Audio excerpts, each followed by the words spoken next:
We were definitely in some mule deer country. I went spear wheel drive with the old spare boys. You went what? Spear wheel drive. Like that's all I had was my Sperry's. Is that what you call it? Spare wheel drive? Yeah. Yeah. Did you just make that up? Yeah. Oh, Is it cool. good? Yeah. I guess. But that's what somebody asked me. They're like, "Hey, how those Sperry's holding up?" I was like, "Spare wheel drive." You're like, oh, the spare boys. Yeah, don't you worry about that. Yeah. Yeah, we're good.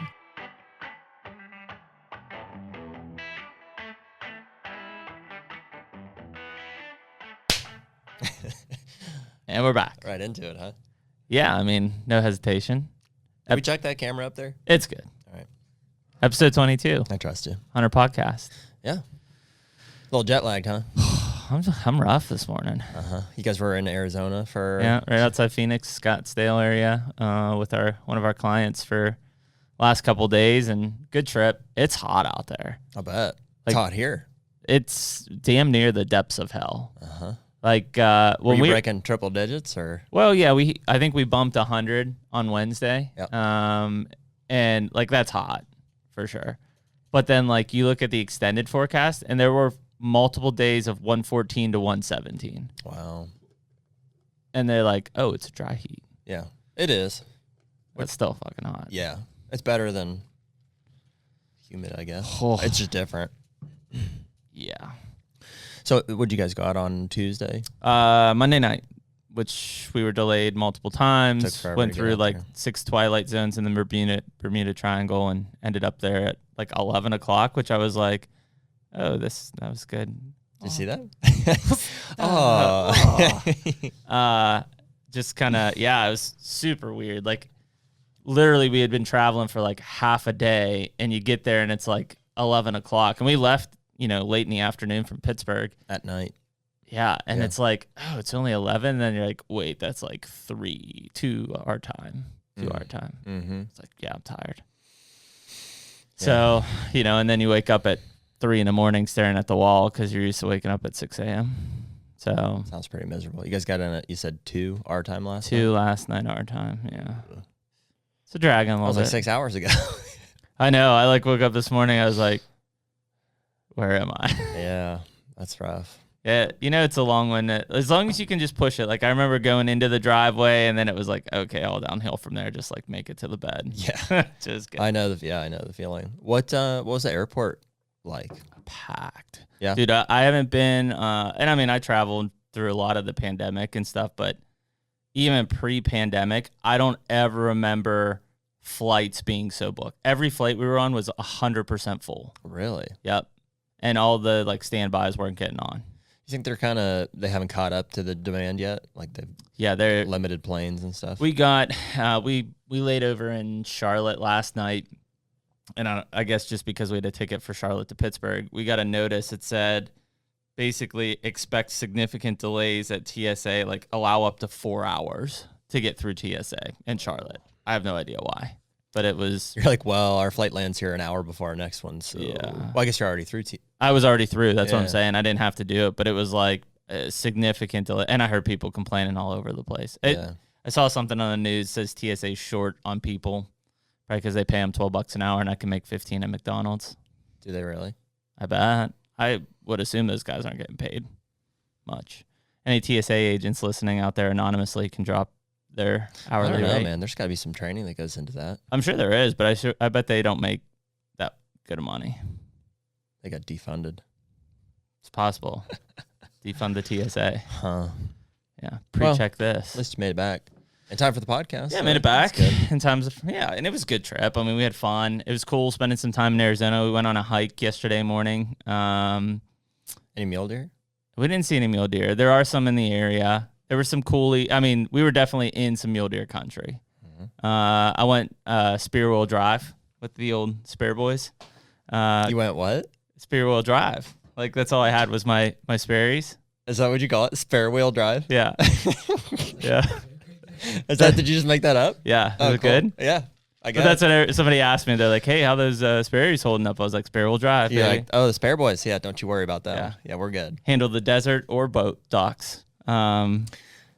Yeah, dude, I used to rock the Sperry's all the time. Well, you wore them. I was laughing with Lucas about this at the Toto Archery Challenge last week. Remember when you wore the Spare Boys to tack in Utah, and you were like climbing the mountainside with Spare Boys? I did wear those, didn't I? What an idiot. you What were was like I thinking? hiking mountains in Spare Boys. Why did I do that? I don't think you did what I like. They were like, hey, we're gonna go on this hike. I'm like, cool. Like all I have is my Spare Boys, and it was like, well, like it'll be fine, and they were. I was probably still in that teenage mindset of like, oh, I'm gonna wear shorts in the winter, or I'm gonna like. If you're, I mean, if you're not like used to being on your feet and hiking or running or working out, like it would suck. Well, yeah, my point being like, I'm wearing tennis shoes with jeans now. Like I'm not too cool for anything. Yeah. No, that's what I'm looking for comfort. Yeah, these Spare Boys probably need to go into like a Hall of Fame retirement after that trip. Me and Colton were twinning out yesterday at the farm. We both had the same pair of Keens. Oh, twinsies. Nice. You guys have matching Hunter shirts? No, that's from my Carhartt shirt. We got pretty drenched. Yeah. At the end, but it rained on us a little bit. So Colton and I went to my farm yesterday and got all of our soybeans in. We planted. Yeah, how many acres did you plant? It's between 7 and 8 acres. That's good. Roughly. Yeah, roughly. I was kind of guessing. And Dad had gone in and already tilled everything? Yeah, which was awesome. Yeah. We've had some rain up there, so it's been kind of moist. Soil moisture, anyways. And I don't know why that's funny.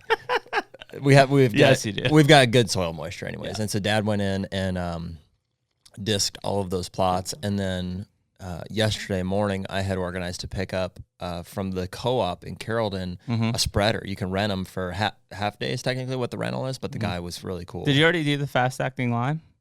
No, that's what it came in. Oh, it did. It all together, mixed together. Yeah, which was awesome. Yeah, that's cool. They mixed together all of our fast-acting lime and the fertilizer that they recommended for soybeans. And I put that down on 2 of the 3 plots that we did, 5.5 of the 7 to 8 acres.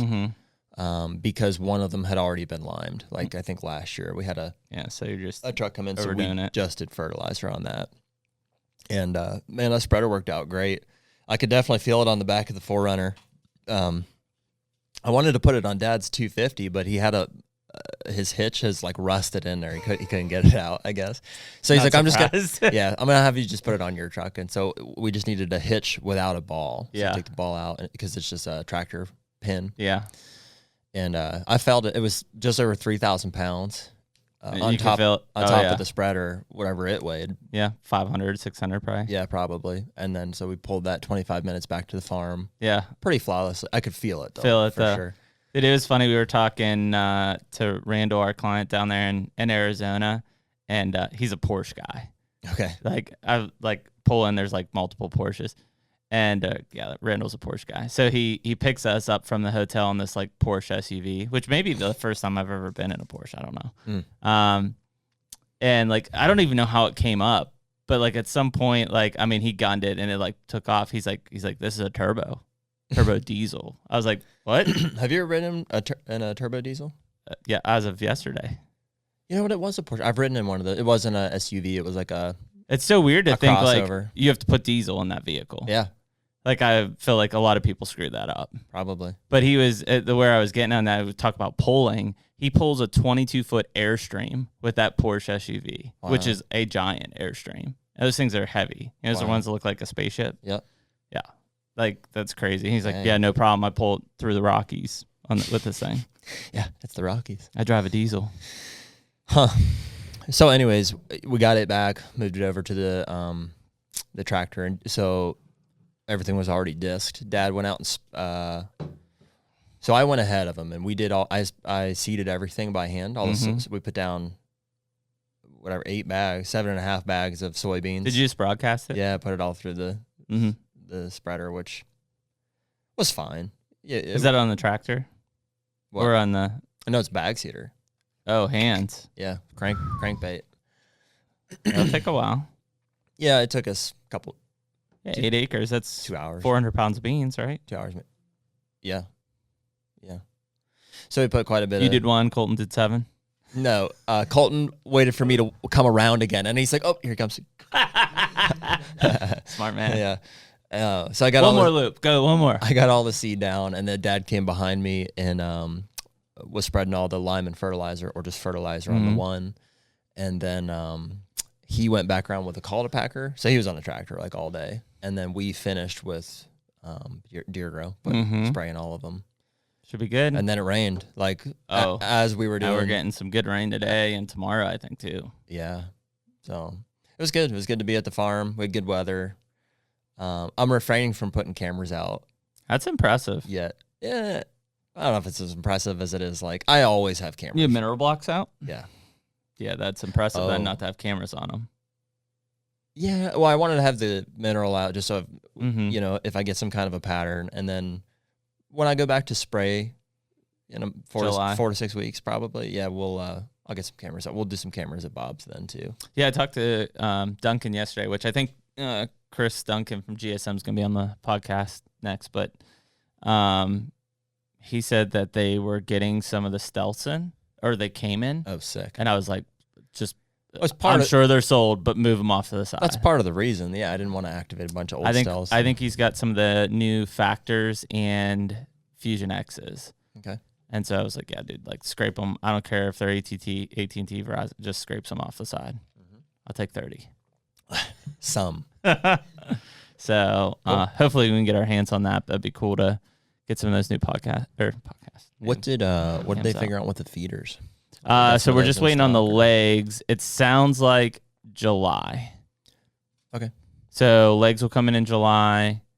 I talked to them. They're going to put, 4 or 5 aside for us. Oh, okay. And then as soon as the legs come, then we can. So what are those? Those are 600-pounder spins. Spins. Not the sled. Yep. The other one. Cool. That's perfect. That's what we want. Whew, it'll be hot in Kentucky putting those up. Hot and ticky. Yeah. Mm-hmm. A lot of ticks at the farm Snaky. yesterday too. Did you get any ticks on you? I woke up a couple times last night thinking I was like, nope, just pimple. Yeah. On your butt. Yeah. Yeah. Margie, is that a tick? Yeah. So yeah, got all the soybeans in yesterday. We ran around we were already like an hour late for dinner that Mom had made. So I was like, let's just go put some mineral out real quick. And so I ran over to the Thompson, and you can see in the front they're planting corn. It's like obviously corn from the road, and they almost never plant the back, which is super annoying. That's where I got this Magnum buck. That Magnum. Well, actually, that Magnum 8, the original Magnum, which was years and years ago. It was a big, like 160-inch 9-point. Remember Dale hunted him a couple times. Is that the one that the girl killed? No, this is years before. Years before that. It was like one of I'm thinking the next Magnum, which was Booner. Same spot. Status. Same spot. So it was a Magnum. Yep. So we went back in, and there's soybeans planted in there. In the back? Yep. The whole back. And there's just giant beds all over where we put that mineral at and stuff. That's where Corey killed his buck a couple of years ago. Yeah, that's a good spot. Right by that stand. So I got a mineral there. We got a mineral over at Brad's, which is not beans, which is why that's where that tight racked 8 was at last year. Yep. He summered there anyways. I'd imagine because there's no beans there, he's going to move. He'll jump hopefully towards us. There's more food towards us. So I imagine he'll either jump to the Thompson or over to the Roberts has beans on it this year too. I was surprised, not that it matters this year, but down in French's in Kansas, haven't seen them plant, and that wheat's like 18 feet tall. I know. Dude, there's a lot of... They sprayed. We saw them spray on camera that one time. Yeah. I don't know what they sprayed, though, because, they haven't planted. There's still a lot of... We're seeing unplanted fields and buckwheat fields still standing, like... Weird. Because, they're past corn. They're almost past beans at this point. Yeah, everything should be in by now, I would think. Yeah. Although we had a pretty cold spring though, cold April anyway. Unless they're not going to plant. I don't know. Maybe I don't know why they wouldn't though. I'm pretty sure crop prices are through the roof. It was really odd unless they just let it go for a year, or maybe the production wasn't as good. I don't know. Yeah, I'm not sure. We kept running over the beans, possibly. There was maybe there was we put another mineral. Ian, you remember that spot that we went down and hung a stand in the biggest tree you've ever seen? Yeah. Put one down there. Yeah, do you know what I'm talking? The far corner of the Hinton. Yeah, we found a nice little just opening down there, and it's beans this year, so I know something's they're gonna move through there, show up there. Whether we'll have a chance to hunt it, I don't know how you access that. Is the only trouble. Afternoon, not in the morning. Morning would be tough, I bet. Yeah, well, yeah, there's no way you'd get in there in the morning. But I just think because they bed on that hillside, like on the way in. So I don't know if you want to like just get really close to it and walk to the bottom, or I thought we talked about even a bike, like biking in there. But bicycle. yeah, for now, well, a Rogue, yeah, an electric bike. But for now, we just threw mineral out, and I'll put a camera out in a month. And yeah, I mean, you're definitely seeing now this shift of patterns where predominantly you're going to see a bunch of does. You're going to start seeing fawn show up. Like I've had a bunch of fawns showing up on camera. And then like these bucks are bachelored up and they're in like probably a 30-acre core area. And that's it. And there's 7 or 8 of them together in that 30-acre core area. Yeah, we didn't see a ton of deer. We saw some yesterday, but how was it? We had Harlan's like preschool graduation like a week ago or something like that. And we were driving back. I guess it was actually, I think, in Washington County, but we were driving back and there was like, there's a field of like 5 deer that just came out. There were 2 real nice bucks in it. Really? Like solid bucks, especially for PA, but they were all just grouped up and there was like 1 hedgerow and then like 1,000 acres of field. And they probably were just living in that hedgerow. That's just how it'll be right now for the next 2 months. Dude, when I was driving home from the farm last night, I took a route that I've never taken before.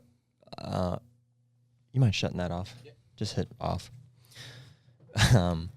There's an area, it's in Jefferson County, Ohio, that like I've never done this in Ohio, but this area it almost felt like Kansas. Like it was just real brushy, like bottoms and stuff that I like took a screenshot just to mark where it was at. I'll probably look back and see if there's like any public in the area or it's like a Walmart distribution center. And then down beneath it is just this giant, like brushy draw, bucky looking draw. There's one in there. I don't know. I thought it'd be pretty interesting. At least during October or the rut. Yeah. There's one in there. Yeah, I mean, it's that's the one thing. I mean, trying to like start like I'm getting excited about things, but I don't want to get like I know where my core pieces are, and it's like okay, just plan on setting up here, plan on step doing at this. a time. Food plots, bows. We got bows. Got bows in. Yeah, new RX5s from Hoyt from Jeremy Eldridge, so that's exciting. Getting those set up up at Ultimate Outdoors, and yeah, man, that'll be feel good to start shooting a new bow and getting everything tuned up and ready to roll. Heck yeah. Yeah, I feel really good about that. Yep. I took mine in I was just there. I was at same as tomorrow, so I'll go down to the Dairy Mart tomorrow, clean the outside and get everything ready. So last Friday I just went and dropped it off, and so when I go in tomorrow, we'll put that new sight on there, and just get it tuned in, and I should be good to go. Start shooting. And I'll drop your arrows off tomorrow with your bow, and then same process. You'll go in a week or so. And yep. Next week we should have our agent from Base Camp Leasing is going out to check our South Dakota place out. Oh, is he? Yep. And so he's going to spend some time out there, take some pictures, just kind of. And he said, "Listen, like if I see deer or antelope or whatever, like I'll let you know." But he's just going to spend some time out there, boots on the ground. Yeah, and this fire hazard thing seems to be they didn't get enough rain, causing some issues just across the whole West. Well, yeah. I mean, when we're in Arizona, we're sitting at this. We're in Scottsdale, doing this hike, and we're kind of up on this top. And I mean, it looks, dude. I mean, looks bucky. Freaking nothing. No rain. Nothing. Yeah, they haven't had any in a week. Yeah, at least a week, maybe 2. Yeah, it's not good. Fires are gonna. There's a red flag warning in Buffalo, South Dakota. Red flag warning from Thursday 10 a.m. Let's see. I don't even know what that means. Fire warning. Is that it? Yeah. Low humidities, hot temperatures, strong gusty winds, and wind shift with cold front will create erratic fire behavior. Yep. Affected area in north central Wyoming, fire zone 274. South central Montana, southeast Montana, which is pretty close to us. Southeast Montana, northwest South Dakota. That's our spot. Fire zone 133. Counties affected. Harding is there. Yep. Yeah. Yeah. I mean, not much we can do about it. Yeah, sucks, man. We were talking. So a couple of the guys we were doing some video and photography work for have done a lot of the wildland firefighting and stuff. It's crazy, man. That's a lot of work to be back in there doing that and in those temperatures and stuff. Yeah. Like, that's nuts. those guys don't get enough credit for getting back up in there, and they'll admit like, hey, we get to see some really cool stuff. Like we're back up in there, seeing some awesome wilderness, walking around. They get paid pretty good too. Yeah, but they're busting their ass. Like That's dangerous, man. You stumble your butt back to like base camp. You eat, you like somewhat roll into a sleeping bag and pass out and wake up 5 hours later and go do it all again. Yeah, it's a dangerous job. Yeah, but I mean, it seems like it's just being more prevalent. So like we were talking about Arizona. It seems like some of these fires in Arizona, of which we could see several burning when we were out there, are not necessarily causing habitat issues for mule deer and stuff, but you're not allowed to go in and hunt these areas after they burn because of mudslides and stuff like that for X amount of time. And so I assume they're cutting like the number of tags they're giving out. Ian, can you try to find out if Arizona's mule deer tags are over the counter or not? I thought that they were, but Jeremy said... And maybe it's select units, otherwise. like the northern units maybe are over the counter, but most of those ones like to the Mexico border are not. Because that's the Sonoran Desert, so that's where like Sonoran mule deer hunting and stuff. Like that's big bucks. Okay. But I don't know. And it's so far away. Yeah. Arizona is. Such a different world out there too. I will say one thing really cool about Phoenix Scottsdale is like super clean. Like Alex and I were talking, I didn't see any trash. Yeah. Like people just consider our state and area a dumpster. Like there was not a single piece of trash anywhere. Not on the trails, not on the roads, nothing. Over the counter archery tag mule deer. Yep. So maybe he's talking gun. Probably. Over muleys for archery. Yeah, there you go. $160. Yep. So $460. Unless they change that for this year. So there's your drawing stuff. That's elk and antelope. And nothing up above that. What's that? There's your units. Oh, so it's select units? Or is that gun? Early and late season units. No, because it's got to be statewide. I've seen some over-the-counter mule deer. I've watched some, just as we've been doing research. So like where you see like Flagstaff and things like that. Flagstaff up towards, so the couple places that have been really good, Flagstaff is obviously one area that's Northern Arizona University. It's north of Phoenix. Take that and you head up towards the Colorado border. And then obviously to the north and east, that's where people really want to be elk hunting, or towards the east is where they want to, because that's where they're catching those 400-inch bulls coming across from New Mexico. Yeah, I have no idea, but an interest. My buddy from the gym's going on an Arizona elk hunt this year. It seems cool. I mean, the cool thing about it is we're at 2,000, 2,500 feet of elevation in Phoenix, Scottsdale. He's doing several of them out there. Yep. I basically told him we didn't draw in Kansas. I was trying to see. He seems like somebody that may have been to Illinois. Could give us some feedback, but he didn't. He just said bummer. He said bummer, man. I'm going. He has a Arizona archery elk. Wow, that has to be a draw. Colorado 4th season muley, which that would be a gun probably. Yeah, and he said he should be drawing a Iowa late muzzleloader. So he puts in for the muzzleloader season and draws like every other year in Iowa.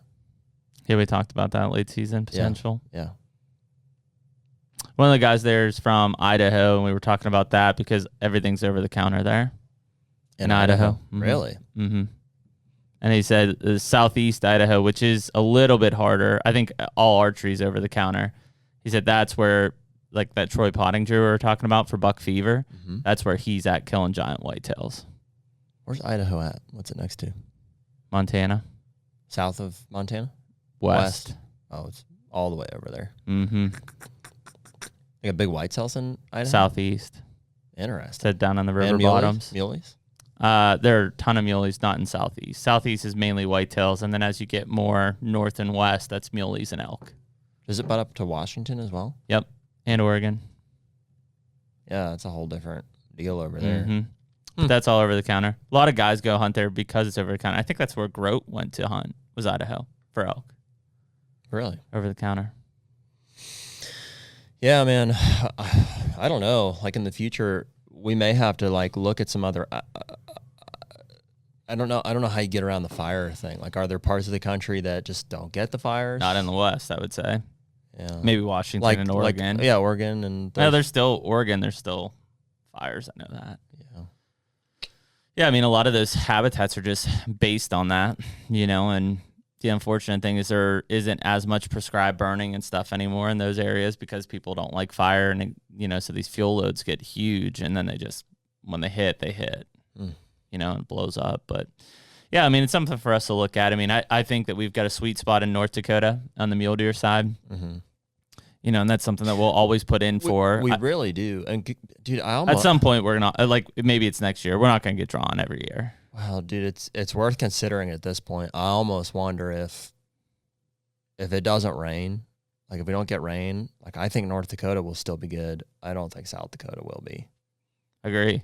I would be very surprised if the landowners let us on there if it doesn't rain. Maybe pull an audible and just do North Dakota if that's the case. Mm-hmm. Yeah. Well, I would hope anyways, just because it literally is on the river. There should be some moisture there, and I think they have good irrigation on the crops and stuff. Yeah, pivots and stuff. So I hope that's good regardless. I think it'll be fine.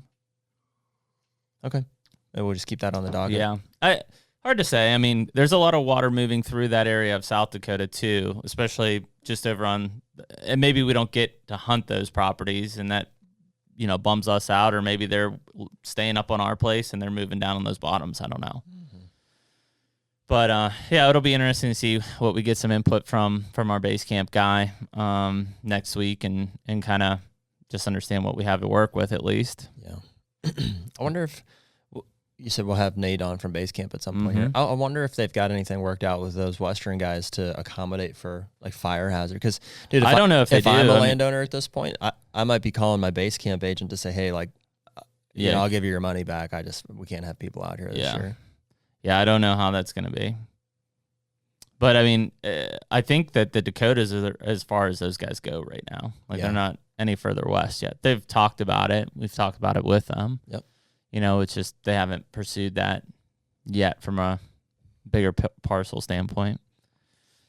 But yeah, I mean, it's something to think about, and I mean, it's it's the gamble of early season all the time, in that we got all kind of gambles going on this year.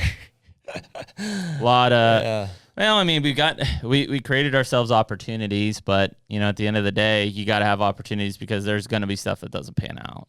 Yeah, Kansas didn't pan out. So opportunity, Illinois. We've got some solids in terms of like our Ohio hunting ground is pretty solid. Our Kentucky hunting ground is solid. Very. Yeah, I feel really good about it. Illinois, we'll hopefully know more about here in 6 weeks when we go back out and scout pretty hardcore at the end of the summer. Mm-hmm. But yeah, other than that, we just don't know right now, and we'll get into bucks. We always do. But I mean, that's the beauty of having these cell cams out now. We caught a pretty good buck on our Illinois place last week. A 3 or 4 year old. Yep. I mean, that deer's substantial in growth right now. Yeah, it's just kind of a waiting game now. And again, doesn't mean anything. Like he's in the area, but who knows where he is come September, October. Well, that's what's cool about those mock scrapes anyways, is like, I think it's at least part of his area. I mean, going back to, I think we talked about it with Matt last week, but I mean, we saw one of the biggest rubs that we ever saw in our lives out there. Mm-hmm. There's a giant somewhere in there. How you feeling about that food plot out there? I feel like I'm nagging you about it. I know, I gotta figure it. I'm gonna write I'll write Aaron, our new buddy. We're going out. When are we going out? End of July. I mean, dude, in theory, we could plan it. We just have to haul the equipment out.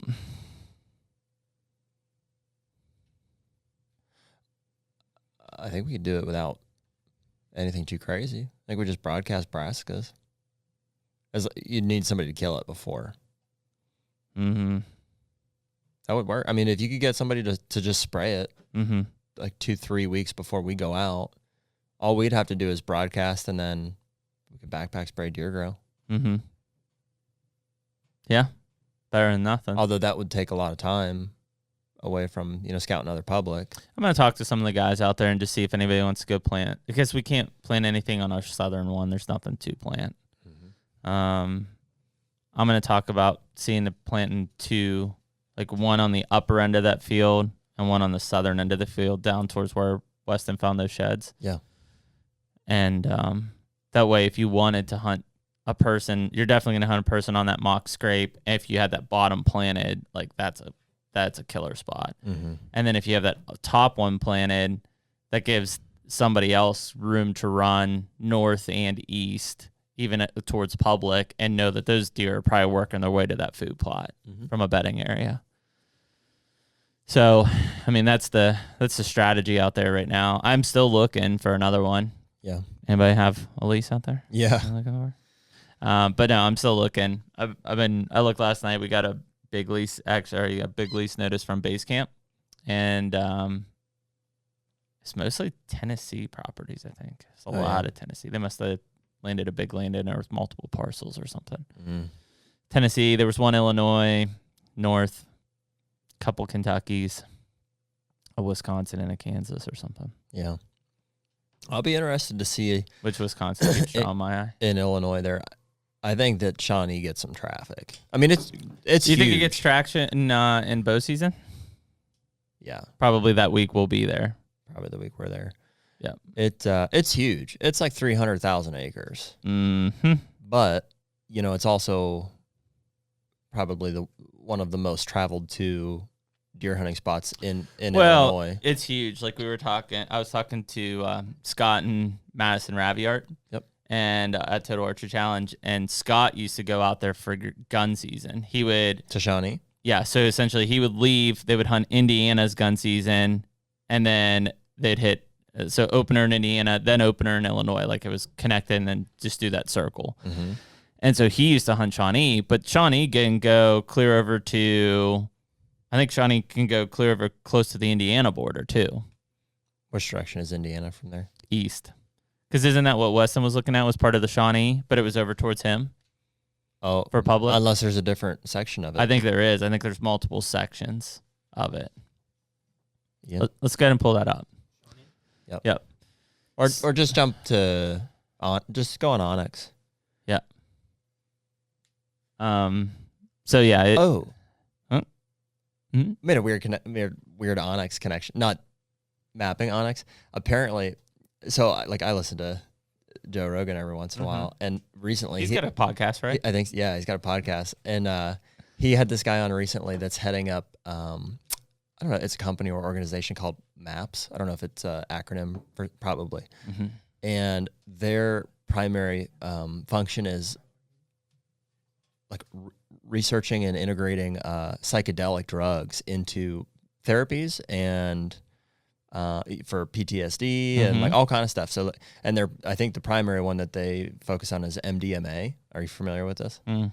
It's some kind of a psychoactive drug that is fairly short-lived. Like I want to say it's like a 15 to half an hour. I don't know if they call it a tripping balls technically, but yeah, it's like an out-of-body experience. Like I remember hearing about it in college. It was like only the real crazy dudes were like, tripping balls. We're doing this, and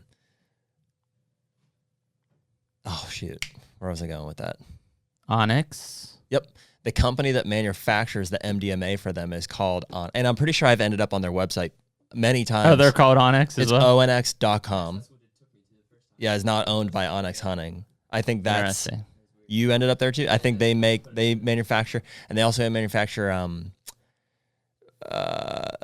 like I think some form of ketamine, like some of these other, psychoactive drugs that it's a really legit organization. They've been around for like 35 years. In order to really find those big buck spots, you must be on Onyx to be looking at Onyx, and then they just like pop out on the screen. And you're like, there. It's really interesting. I mean, they're clearly in it for the long game, and they're referencing like the legalization of marijuana and looking at how it's been rolled out state by state. First of all, with people with glaucoma and stuff. and all the way now to where just purely recreational in several states, and ultimately I'm sure will be federally legalized at some point. Yep. And so they're working through the steps where they'll be maybe 10, 20, 30 years behind. But they're positioning behind that. But yeah, in the same way they're approaching, these different therapies, and they're showing high rates of success, with working with soldiers. Apparently there's lots of people that are going to Mexico and stuff to get these kind of treatments now. Tripping balls in Mexico. It is interesting. Makes sense. It is interesting. I think, I don't know a ton about it, but it seems like the primary thing is like it just removes any, like ego is gone with that kind of thing. Well, think about it. I mean, from fear, the ability to have a therapy session where ego, fear, these things aren't present. You can just be no filter. You can really work through it, I guess. Yeah, I mean, that seems like a big thing through PTSD. I mean, these guys have seen some shit, especially the military combat vets and stuff. And, nobody wants to talk about that shit. Mm-hmm. Like, sit down and say, hey, tell me about, like, all the stuff that went down. Nobody wants to relive that. So, there's this group called The Element. Mm-hmm. And they've got, like, a YouTube channel. And, hunting group? Yep. And I found them because I was just doing research on Shawnee. They've got an actual YouTube video. Go ahead and keep zooming out. It's like half hour long. All right, stop right there for a sec. Talking about scouting the Shawnee forest. Mm-hmm. So they went out like in July. Same thing we're gonna do. Yep. And they documented the whole thing, and I don't know if like they actually ended up hunting there because they were showing like actual Onyx screenshots. Yeah. And so while I'm watching this YouTube thing, I'm like, oh, yep, here they are. Yep. There you are. Here's the pinch. Yeah, that's a good piece. So, yeah, I mean, everything there on the western side is Shawnee, north to south. Yep. I thought there was pieces this way, but I don't know if it's actually zoom all the way out so we can see Indiana. Should just be able to scroll. There it is. So over where Weston's got his points. Let's just show everybody those points. That's just where Weston Trank's hunting. Wow, look at all this. Yeah. That's all Shawnee. I thought. Zoom in on those blue here. points. Yeah. Nope. To the right. Yep. Yes. And all that highlighted ground to the left. This is where Weston Trank will be hunting. We'll send you the coordinates exactly. Wow. Look how that's Shawnee. Look how much ground is there. Hold on, see if it pulls it up, Ian. Just click on it and see if it. Click on the actual green around it. In the box by the. Yep. Right there. Yep. Shawnee National Forest. There you go. Wow. So it literally, a lot. So, I mean, that's the thing is like somebody says, yeah, I hunt Shawnee. Dude, it's half the southern part of Illinois. Way bigger than I thought. Like all of that's Shawnee. And we're 100 miles west of this. Yeah. Zoom out again, Ian. Yeah, it's a ton of ground. Mm-hmm. The piece of ground you just clicked on looks really good. Yeah. A lot of ground. And I think that's one of the things like you hear about, like when people were talking about hunting southern Illinois, they hunt it because, I mean, 50% of the land we're talking about from Carbondale and south is public. Mm-hmm. A lot of it. So, I mean, yeah, that's why people are hunting there is that it's public. There's a lot of access. And so we're staying at that 57 mark rate. Yep. So, yeah, I mean, look how much public we can access around there. It's crazy. Well, we're actually going to hunt that smaller section. Mm-hmm. Not because we know anything is there, but it just, we have a lease closer to there. And I mean, what gets me excited about this part of the state is the fact you've got not only the Mississippi River and the Alluvial Valley there, but you've got Ohio River south. I mean, you're talking about the two main fertile sources of what big bucks are getting killed on, like concentrated in a 50 square mile radius. Yeah, and there's Kentucky right across the river. Yeah, I mean, so the big bucks that people are killing are coming out of Kentucky along the river, Ohio along the river, Indiana along the river, Illinois along the Ohio River in the south, and along the Mississippi River to the west.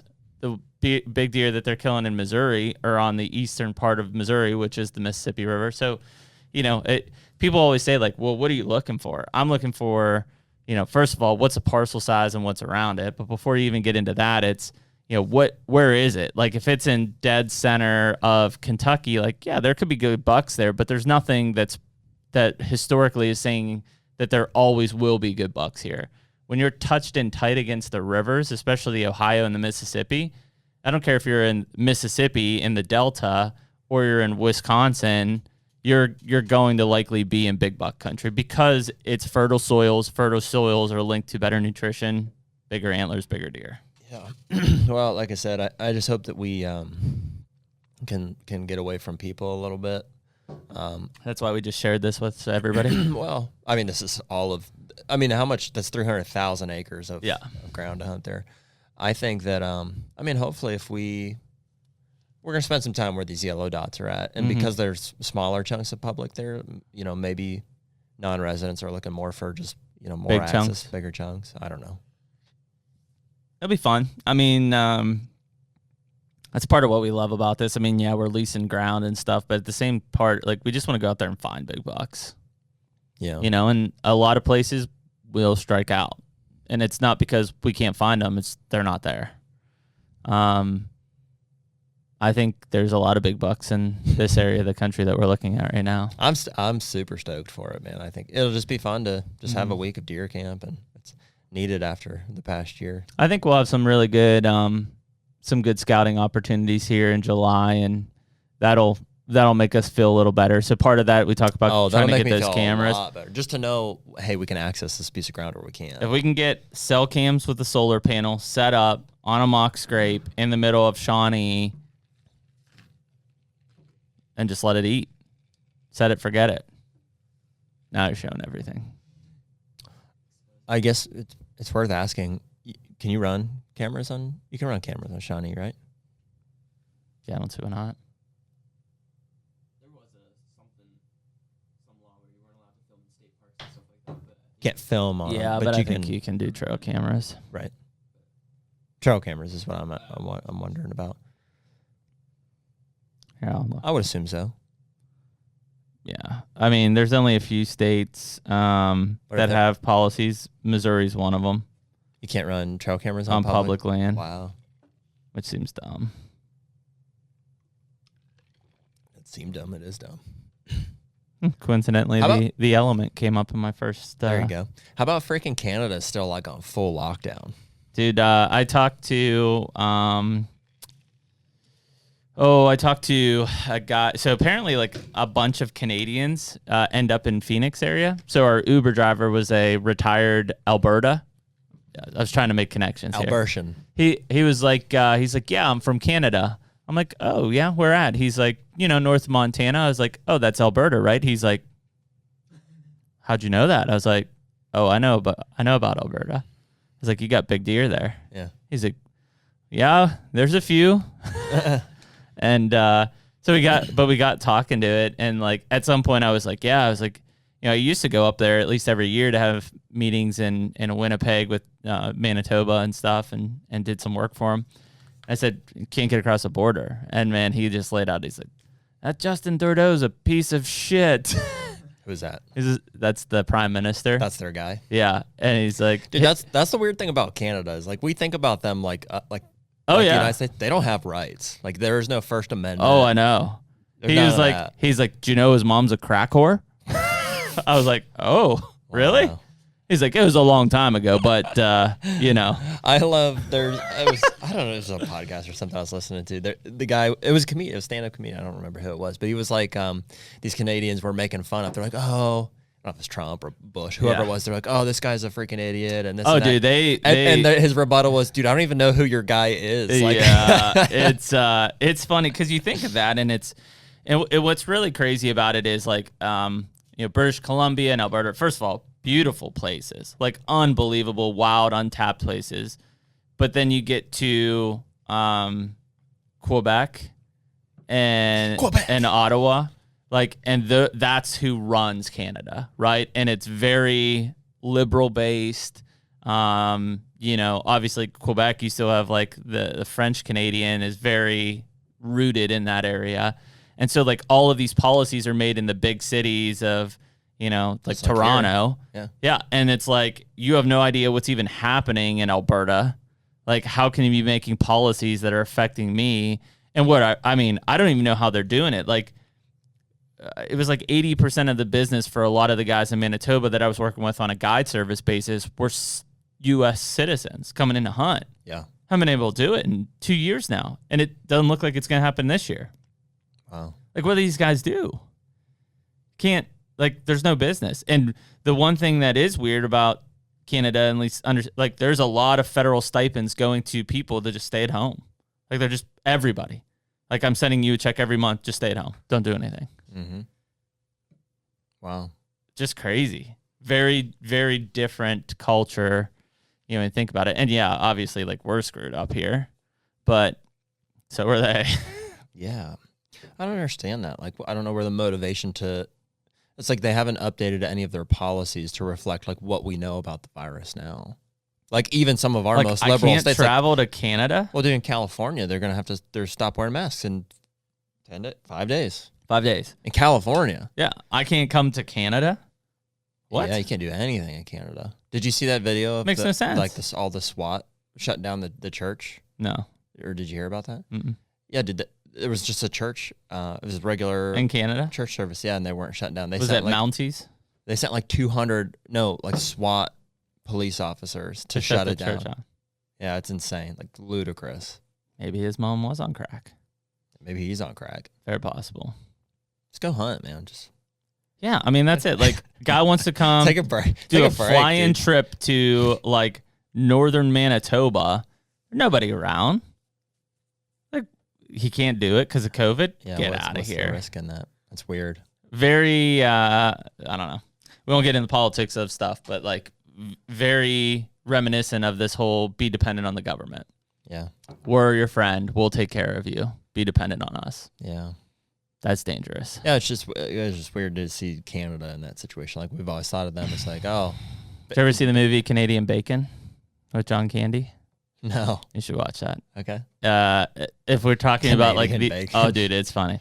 Can you pull up a clip of Canadian Bacon? Let's do that. It's like you John know who Candy. John Candy is? Yeah. yeah. Uncle So Buck. this was one of his last movies that he did before he died. It's great, and like basically it's like they try to start a war. So like they're like a post in like New York on the border, Mm-hmm. and like they try to start a war with Canada. And it's freaking funny, man. Dude, do you know But what? like it's so like people are like we're talking about it. Like I guarantee there are like tensions like this happening on the border right now. Like there's some old guy that's sitting on the U.S. and he's like, "Hey, take this into your maple syrup, asshole." You know, just firing shots across the Niagara. Dude, do you know what movie I watched the other day? And I forgot how funny movies could be like Yeah. before they stopped making them in the pandemic and stuff. Step Brothers. Oh, That was just I couldn't believe how funny it was. I was like, Yeah. I haven't seen a movie this funny in years. I watched a good one. I haven't seen it. Was Get Smart with Steve Carell Yeah. and Anne Hathaway. It is pretty. There funny. were several parts where I was just like laughing out loud on Yeah. the plane. It's fun. And The Rock is in that. Yeah, too. just because Steve Carell is just a funny guy. He's hilarious. Yeah, that was a good one too. Yeah. Yeah. Oh, yes. Oh, dude, what a great movie. Real quick before you play this, dude, you know Yellowstone's coming out Yeah, real soon, and I can't find a trailer for it. really? Yeah. I thought I saw some come out on Paramount. Maybe they're only airing it on. Yeah, I mean, let's do Canadian Bacon first because this is happening right now. Like that's so accurate to today's political society. that's funny. That is literally the like environment that we live in right now. That one guy's in Tommy Boy too. It's a real. Oh yeah, It looked like like it's, most of those guys all playing the like same movies. I feel like in he's the like, 90s. he's like, I make car parts for the American working man because that's what I am and that's who I care about. What do they call him in that? That was a great movie too. Yeah. Who else was it? Rob Lowe was in that. Uh huh. Yeah, that's a great movie. Freaking love that. That's the tension that we're in. So now the only way we're getting across the border is I don't know what you're talking about. Canadian bacon style. That's how we're gonna get across the border and be able to hunt again. Make Dude, hunting great again. I would love to go hunt Canada. It doesn't seem like they have as many issues with the droughts, you know, and there's there's some giants up there. Well, yeah, I mean we talked about it. We've got good connections there. It's just we can't right now. Like literally cannot. Is it still the border still completely shut Completely down? shut down. Nobody from the United States or anywhere is getting in. I don't know. I think it's just the States. I think that's the messed up part. I think they're coming in from the UK and stuff. Huh. Just the States. Yeah. What? Fishing trip. Wow. Yeah, dude, my dad's got a bear hunt that's been delayed 2 years now. Well, and what I'm worried about is like when this finally opens back up and it's like cool, like let's go hunt Alberta. We can't. It's gonna be outrageous. Yeah, because everybody's gonna want to go. Yeah, just like restaurants are here in the U.S. right now. Like all these places that have been closed down are to capacity. Yeah, it was really weird in Phoenix. There were like only certain restaurants were open in airports and stuff. Like most of them were still closed because of COVID. Really? Like not open anytime, closed, shut, gated. Yeah, I don't understand why. That's really bizarre. Those airports were packed though. It was nuts. People wearing masks or Mm-hmm. really? Mm-hmm. Yeah. Is there still a federal mask mandate? On travel, like on travel things, like airplanes and stuff, you have to. And on government grounds and stuff? Mm-hmm. Does that include Shawnee National Forest? Probably. Uh-oh. Oh, you're gonna have to wear your mask if you go and hunt there. Mask up. Yeah, I don't know. It's just it's a weird thing to start to look at in terms of, how all of this is happening. I mean, again, we've kind of touched on like, was there really an increase in 2020 in the outdoors? Probably. I don't know how much, or I don't know Definitely how an increased sustainable it was. awareness or interest. Yeah, I don't know how sustainable it is, but like, now what? Because I mean, people are trying to figure out like where to go and where to hunt. We had a good comment on the, and I didn't even think about it, but kind of the, not necessarily anti-crossbow, but like a crossbow debate point on, I think it was on Matt's podcast. And basically said, hey, I hunted Southeast Kansas for a long time, dedicated archery hunter. I haven't drawn much here in the last few years. And my thinking is it's because a lot of guys who gun hunt who don't get drawn are now just like, screw it, I'll just get a crossbow and put in for archery. Mm. And so like, he's like, maybe it's not so much the attention that's happening in these areas as much as a shift from people saying, well, I draw one every 5 years for gun. Like I'll just get a crossbow and archery hunt. Yeah. Yeah, that makes sense. And that's not like a negative against crossbows, but it for sure is one of those things where it's like, that would definitely shift, an extra 500 people in our unit over, which puts us out as a vertical bow person. And then again, diving in on the biologist side and stuff, like if you put more crossbows in on that, how does it actually get, how's it get people, or what's the harvest impact? Like, Didn't you shut that off, Ian? I did. It's not this one. It's the other one, this one's. Oh, we got another one? there's like 4 units in there that's upstairs. Oh, okay. But like how many, Yeah, I how don't much does know. that increase the harvest? Because you've got more guys using crossbows than vertical bows. Because it would be easier to kill a buck with a crossbow in Kansas. We should talk to some of these guys. I don't know anybody that hunts with a cross. I know one guy that hunts with a crossbow, and he just always has. Mhm. I probably know more, but I don't talk to them about it. I'm just bringing my kids. Well, your kid, but they didn't transition from Mm-mm. gun to. No. They just haven't made it to a bow yet. Yeah, it's an interesting thing because I mean, I would, and again, this is where the data in, data out, garbage in, garbage out type of thing is. But like, I'd love to talk to a state agency from a finite level and say, okay, guys, how many of these deer in archery season are killed with a vertical bow? How many deer are killed with a crossbow? Do you know that even? I wonder why. I wonder why crossbow season overlaps with at what point they decided that it's closer to a bow than it is to a rifle. It just depends on the state. Pennsylvania did it 4 years ago, 5 years ago, maybe. I remember, yeah. It had never been. It Well, was it basically like I think at one point it was probably that way. Like crossbows were, closer to guns. in terms of I think they are now.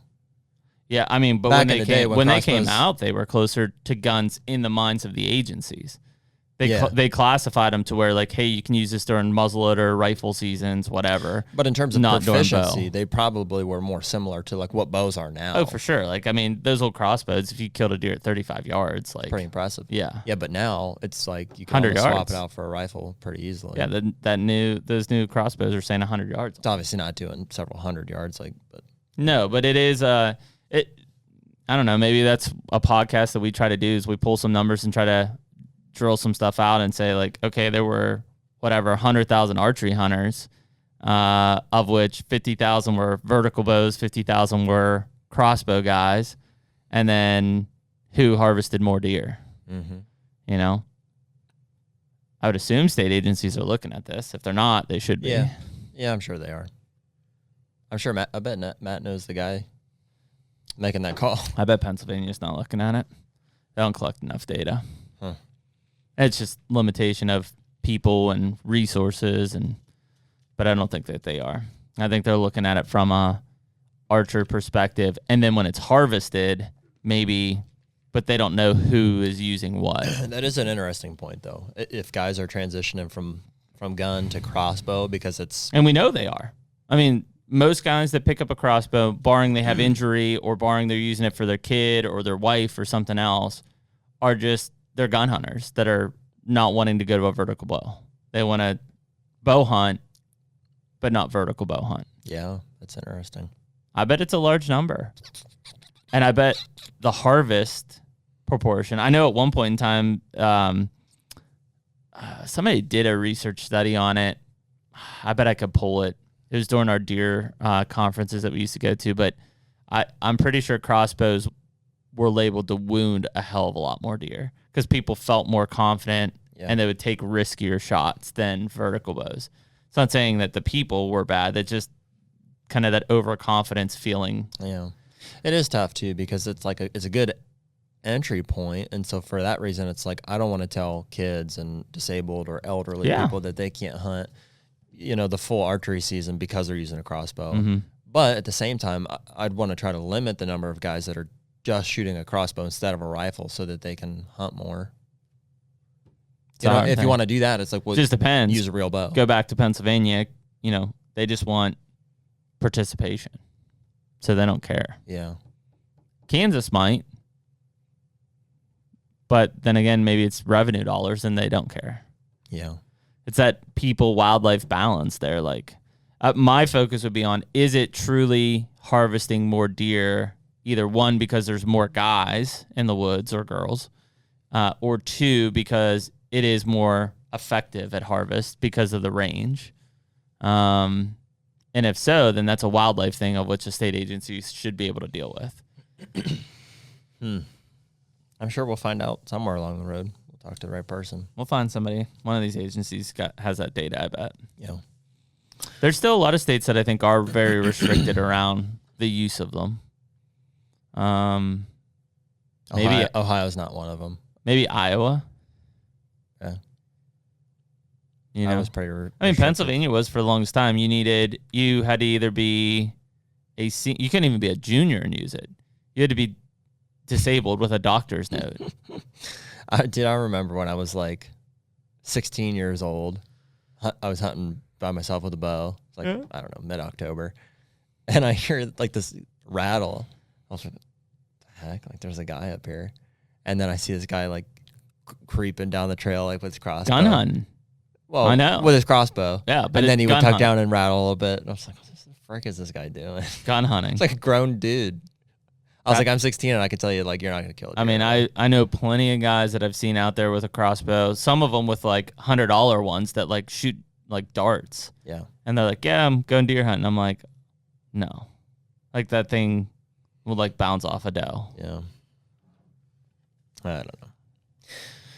Speaking of bolts and stuff, I guess I'm looking at building some arrows here pretty soon. Okay.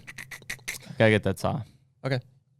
Yeah, I'm not in a big rush. I have some arrows, but I'm gonna build some arrows for Corey. Mm-hmm. Which and I'll. Do you want some arrows built this year? Do you need some? Mm-hmm. And I'll probably have to build a handful more. But I have shafts to make them. I have a bunch. Yeah. I may even have them all cut. I don't know. Okay. I cut a bunch when we were up there. Yep, I remember. So Corey's is a new setup, and I'm gonna just kind of guess and try to get close. So his is 65-pound Ventum, at 29-inch draw. Mm-hmm. I think the 300 spines are still going to be the way to go for victory. Mm-hmm. So Rep TKOs, those ones that I Mhm. have. yeah, He probably shoot the exact same. I shoot a little longer arrow. I think my arrows are 29 3/4. do you remember looking at the Just some sheet? Are you expandables. on like the upper or lower spectrum of that spine? upper spectrum, Meaning like close that I could drop down, but I'm shooting a 70 and 29 and 3/4 inch arrow. you could drop down. I could go to to the 350 to the no to 250. 250s. Oh, so you're on the upper end of it. Yeah, Really? yeah. Just because of the weight. Weight, Okay. weight and arrow length. 29. I'm almost shooting a 30 inch arrow. Okay. Well, that's good then. He's probably more towards the middle. Yep. So that should be perfect. So Yep. I'll get him some 300 victory back. Mm-hmm. No, victory rip. TKOs. Yep. And then I'll have to figure out what outsert system works I'd with those. put the victory one in for him. The 65s that I'm using are perfect. I didn't like the ones that we got with them a couple of years ago, or even last year, I think. But I ordered I think they've changed them. I ordered you the got extra some ones. special ones, huh? Well, they're still victories, but they're not with it. coming with it. Okay. They're the 65 heavy outserts. Okay. Yep. Do their insert as well? Is it a Mhm. hybrid? Yep. Does it overlap the shaft at all? The sleeve, Slightly, yes. just a touch. Yep. Okay. Yeah, they're nice. They worked really I guess well. I'll for see me. yours today, so I'll check those out, and maybe Yeah. I'll get the same thing for Corey. They but worked really well last year. We'll build him some arrows. I'm gonna set him up with all dead ringer accessories too. Mm-hmm. So we'll send him. I'm gonna try to just Stabilizer, put the whole package sight. together. The bow, arrows made Mm-hmm. with, outserts and stuff. Dead ringer. I'll send him one of these dead ringer sights. Mhm. We have a dead ringer quiver down here. Probably. I'll grab one of those for him. Stabilizer. A stab, yeah. I'm gonna send him my old Wise Guy Mm-hmm. release, Mm-hmm. and should be everything he needs. That'll be good. He lost like all of his bow stuff in that. Well, I know fly. you said, I know it damaged a bunch of stuff. I didn't know. Yeah, destroyed it. Delaminated the Matthews I gave him. Wow. Yep. So sights rusted out. His release was down there, and arrows probably are rusted. Holy cow, man. Yeah. That's crazy. Well, he came up to see Us. family. Yeah, and he was here. He was here. Yeah, and like the day he left for a 6 or 7 day trip, a pipe busted in his basement and just completely flooded it, like 3 feet. Wow. They lost all kind of like, he runs a candle business with his wife, and Did it affect his studio or lost anything? a bunch of inventory. No, his studio's upstairs. So it was. Fortunately, he lost a bunch of travel cases and stuff, like guitar cases and like SKB, heavy duty Ugh. travel cases. There's a ton of stuff. So they've been sifting through Going through the insurance process. Yeah. This is a nightmare. Yep. That'll make it easy. Well, that was what, December. It was mid-Christmas. Is that when it was? I thought so. No, it was February when he came up. Was it? Yep. It was when we got that real cold snap, I think. Yeah. So he's been dealing with it ever since. It's not done Wow. yet. That's crazy. So yeah, we're gonna send him a new bow setup, so at least he doesn't have to worry about that. Yeah, I'm excited. I think we've been around Hoyt and those bows for a long time. I mean, Bill was the one who got me hooked on those when I started doing stuff with him at Midwest Whitetail back in the day. And that first carbon spider that we shot years ago when we were working with Bone Collector was probably the best bow that I've ever had. Still the one I got. Still the one you're shooting. Yep. Yeah. And so I think that'll be an exciting, switch over for us, and we'll be producing some content for those guys. And it's good just to have good backing from that side. They're having a tough time, just like a lot of guys I was talking. Getting up at bows. Yeah, so they're a little easier in the aluminum. Did I tell you about Tim ordering the one for the guy? I think they're harder to get than we think. He ordered one for a guy, a Carbon RX-5 in January. He got it last week. Yeah, 6 to 8 weeks minimum. Minimum. 2 hours. 2 hours out of state. And Matthews is 10 to 12. Wow. Like what if you order direct from them? Just in back order on their new flagships. Wow. I wonder why that is. They don't have Materials. any carbon bows. I guess it's still material based.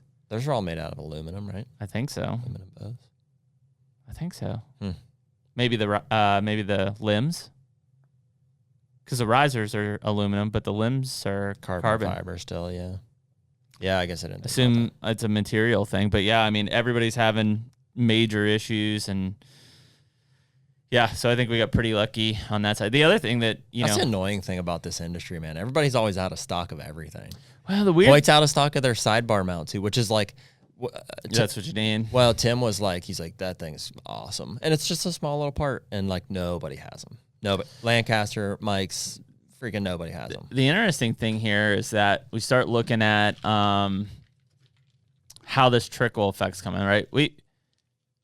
There are obviously the conspiracy theorists out there that'll tell you all they want about the election and politics.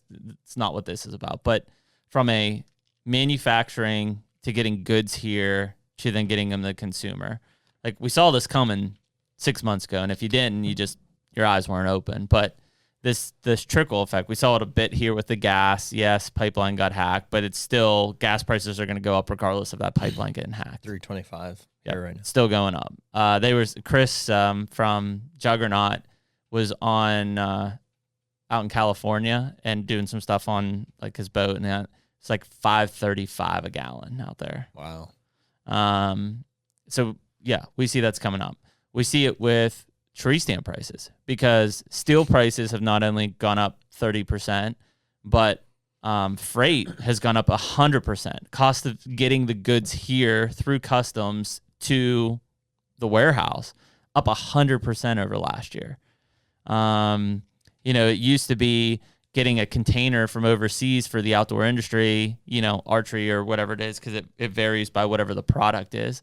It was like $3,000 to $4,000 for a full container of goods, $13,000 to $15,000 right now. Holy cow! So where's that cost going? To us, the consumer.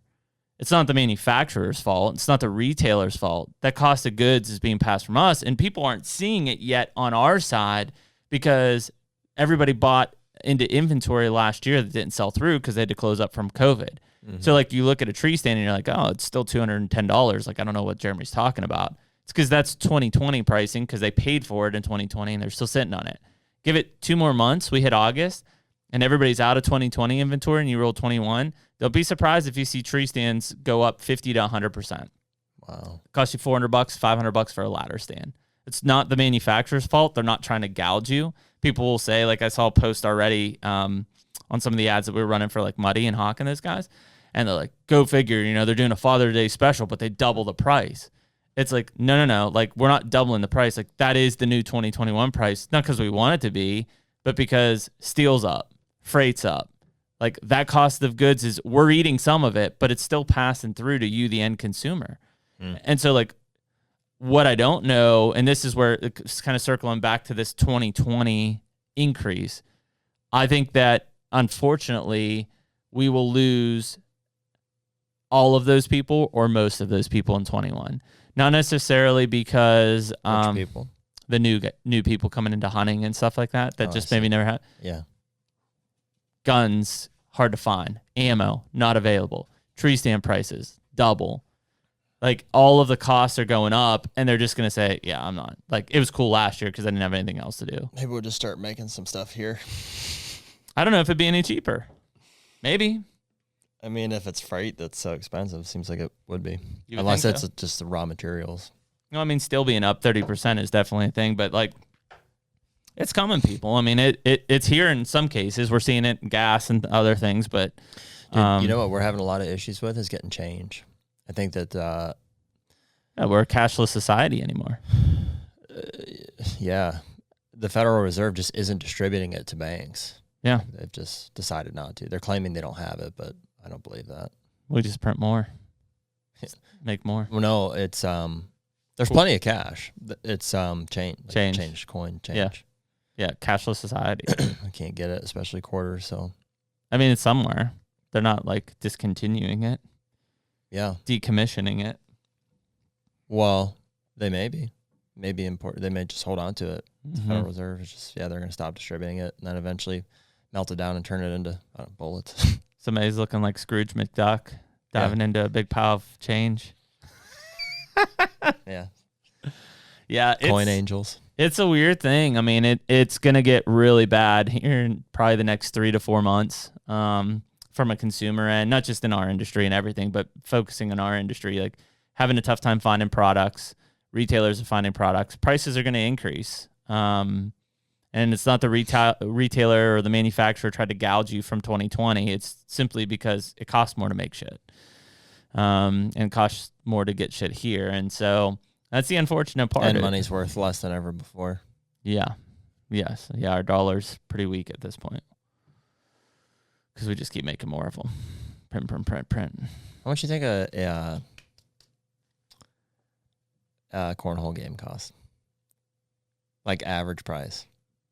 $30. Yeah, me too. $140. $140? Yep.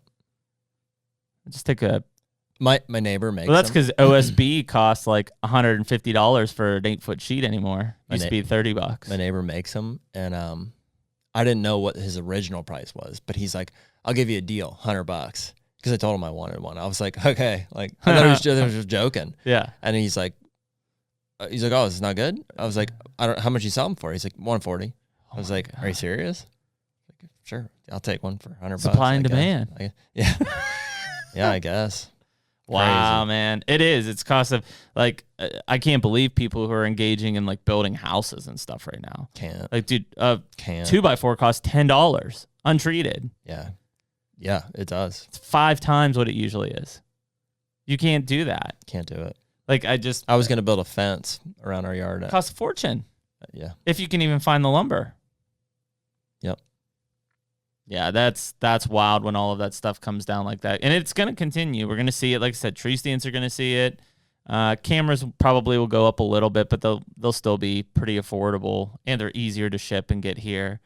Yeah, it's wild. I know, like, I'm going to buy probably 1, maybe 2, I'm not sure, of the new Hawk box blinds. Are you? Mm-hmm. From them directly? Or Mm-hmm. Yep. We're essentially a dealer, too. I want one. Mm-hmm. I'll buy one. Lifetime warranty, man. Yeah, that's awesome. And reinforced floor with, like, cushioning on it and stuff. They did some major upgrades on that. I want to. They're back a little bit, but I'm hoping July they'll be here. I'm gonna buy one for Jed. Yeah, just because he's letting me hunt in some places. I want to keep him happy. I'm gonna put one. I'll probably put. I know where I'm gonna put one on my place they have in Kentucky. The vertical windows. Right? Yeah, they're really nice. Cool. I thought about I might either cart one to the lease, and then, you know, if we don't ever renew that lease, I can take it away. The Ohio lease. The Kentucky lease. Just down in the bottom. Mm-hmm. Or I might go put it on the neighbor's property. Just haven't been on it yet. My neighbor in Kentucky. Yep. I've got one. I know one place on my property in Kentucky. I'll put it, and then I don't have to move it. But do you already have a muddy down there? Never took it down? No, it's still on your home plot. I see you got some fox back there. Dude, a lot. A little den of pups. A lot. That's the chicken killers. So I got an electric fence around my chickens. One of them's got mange pretty bad. I saw that. Yeah. There's usually 2 adults, and then now you see all the pups. Actually, when I came home last night, it was like 2 a.m. Right before I got to my driveway, there were 2 pups just sitting on the road. Dude, I was on the phone with Austin. Called me the other day. I was doing I did the lap around the farm for the first time. Yep. The other night, Tuesday night, and I was on the phone with him, and I was like, I look up. There's a red fox with a rabbit in his mouth, like just right in the road, and then you just jump the fence and off. I was like, pretty cool. Yeah, it's a pretty healthy fox. I gotta kill a bunch of them. There's a bunch of fox behind the house there, but they come off that hill. They have a den. I know where their den is. Come off that hill, and then down through the food plot. Circle the chickens, work them up, get out. Word is there's a pretty good coyote hunter around. He's been killing some off our lease, Bob's. Oh, really? Yeah, which, I think we'll let fly for right now. They plant it in corn, so as soon as that corn's tall enough that he can't shoot through, he'll stop hunting it. I'll be done. And he's just sitting at the one spot, like where you drive out in. by the road? Yep. Good. And he's killed like 6 or 8 of them off there. Good. Same guy, I'm pretty sure, has killed 4 or 5 of them off of bead knolls. Like, he's just murdering them. Good. Yeah. Is Bob's son still there? A crackhead? Speaking of crackheads. As far as I know. Yeah. Great. I don't know. Okay. Yeah, I assume so. I don't know. Just give him a 20 and tell him to go away. Or a dime bag. Hey, boss, picked you up something. Yeah, get out. Yeah. He's like, what's this, fentanyl? Don't worry about it. Don't worry about it. It's good stuff. Yeah, I haven't been over. I want to get a hold of him when we're about to go over and spray for Braskas, because he hasn't been. I don't think he puts Braskas in until like September 1st. Yeah, we're not doing And I'm like, yeah, it's too late, dude. I'm doing. That's why they're this tall. Exactly. Yeah, it's like all mine will be mid-July. So what did he planted? Did he plant something or just bought seed? Yeah, he planted like some clover. He might have thrown some brassica into some of them. Like, I don't know. Just like your standard like wild game mix. Like, and he's just like, yeah, spring's when you It'd be nice to maybe get like 1 or 2 of those plots in solid wheat or rye as well. Just see. When do you plant rye? Is that September 1st? September 1st. Or September 15th? 1st to the 15th in that window, depending on rain. And usually you try to get it earlier so that if you have to come back in and overlay another 100 pounds or whatever, you can, and it's not too close to October. I'm going to pee, and then I want to talk about that spreader that I rented from. Okay. I think it's a really nice complement to. I mean, obviously, we like to use Deer Grow, and that's an awesome solution. But if you want to get lime and fertilizer down, I think it took me 6 years to figure out we could do this, and it worked out really well. So yeah, that's awesome. I'm gonna pee. Okay. Anyways, I think I don't know what guys think, but my experience with like just food plots is like I've always struggled to figure out how to get the proper soil treatment to them. Yeah. And so we've used, Deer Grow has been a great solution. I've backpack sprayed, which sucks, but you can do it. Until the Femco. Yep, and I also have a 60-gallon, pull behind deal for UTVs, which I can get to every plot. But as far as like lime and fertilizer, which are kind of the prerequisites for soil treatment. Sure. Sans Deer Grow. Fertilizer is doable. Like I figured that out. Yeah, it's still hard, but it's doable. I have spread it with a bag spreader. It takes freaking forever. Sucks. And you got to put down like 150 pounds. And you don't want that fertilizer to like stay in that spreader because it'll corrode metal and stuff. Yep. And the thing that is really difficult is lime, especially ag lime. We've had this talk since Jeff Sturgis podcast X. Yep. And it's because of the sheer quantity that you have to put down. I mean, some of these areas are calling for up to 6,000 pounds per acre, which is ridiculous. Yeah, it's impossible. You're gonna bag spread for the rest of your life. Yeah. So, I just didn't lime for a long time. I never put lime down. We just used Deer Grow, and it worked. I think I don't know. It could have been on and off years, and we planted different stuff. It wasn't really a good test, but like I felt like I was seeing maybe a little bit of diminishing returns because I'm sure you will. I mean, I wasn't fertilizing either. So we're talking 7-8 year period here. 5 or 6. Yeah, and I wasn't reinvesting in the soil any more than Deer Grow would get us through the year, and I always had that's what it's for. Decent stands for the planting year. Spray it. Yep. It has available calcium. The next year, that available calcium's gone. And so the progression has kind of been at some point we bought a cone spreader to put the fertilizer down. And like my word, what a big difference that made. I went from putting 150 pounds of fertilizer down. And I mean, you put the right NPK down, and that's a huge difference on your plot. Yep. So we got that cone spreader, which wasn't that expensive. It was a few $100s, I think. And is that a 3-point on the back of the tractor? Yep. So you got to have a tractor to run that. But clearly with Boss Buck and stuff, PTO driven. They make one that isn't. That's a battery driven one. Must be battery driven. Yep. Which you got to have a battery running to do that. Yeah, Colton. Yeah.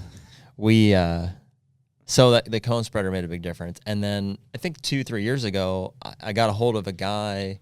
I was like, I can't find anybody to come out and do like 5 to 10 acres of ag lime, just because it's such a small project compared to all the farming that happens in the area. So eventually, I did find one. I found a guy that came out, and he was able to do like 70% of the plots. Few and far between. Just people aren't doing it. There's not enough money in it. Yeah, anymore. It's like a small time. And guy. It's guy probably like sells mulch on the side and like breeds cats and like sells Christmas trees. And it's got to be big acreages. Like if you say, hey, I got like 3 half-acre plots, he'd be like, yeah, get bent. Well, he did some of them, but he couldn't get to some of them. Yeah, like the remaining 30%, he's like, yeah, I'm just not taking them. Because it's still a big ag truck.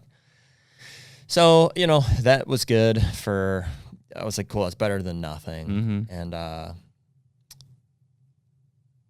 may actually have even been last year. I think it was. Maybe it was last year. And how's your farmer doing it? Is he bringing in trucks? Oh, yeah. He's bringing in trucks to do it. Dude, that guy's got some equipment. Yep. Yeah, he farms everybody. Yep. He's got a drill that's at least 40 foot long. Mm-hmm. It's crazy. It's ridiculous. But yeah, he's spreading full ag lime and all. He's all got that like stuff. liquid sprayers on it, so he's drilling, spraying all He at the is. same time. Yep. And so this year I got a hold of the guy at the co-op, and I was asking him. I was like, because first of all, I started asking questions about the pelletized lime. Pelletized lime, ag lime, dolomite. Yeah, I was like, what is the difference? Like, how do I get that? Is that something I can use? How would I put it down? And I got a hold of the guy at the co-op who was really helpful. I did end up meeting him yesterday morning too. It's funny. It's funny. You know how at ATA, there's people that are just working the booths, and then there's the business people. The same way. Like there's everybody running around on forklifts and stuff. Yeah. And they're like, oh. And then I went into the office, and Henry was in there, and he's like, you could tell. That's the I was guy. like, oh, that's Henry. That's the guy to talk to. It's funny. But he was the one that told me, he's like, oh yeah, he's like, we've got these spreaders that you can rent for us for $50 for like a half a day, and they'll hold up to 6,000 pounds of material. That's crazy. Yeah, which I needed 6.5 acres worth of lime and fertilizer for these beans we were putting in. He's like, yeah, that's fine. He's like, I'll run the numbers for you. It's like 3,000-ish pounds total you're gonna need. He's like, you just bring your 4Runner down. You need a hitch without a ball, and it will pull. So I pulled it 25 minutes. Just pin straight down, like vertical pin down. Yep.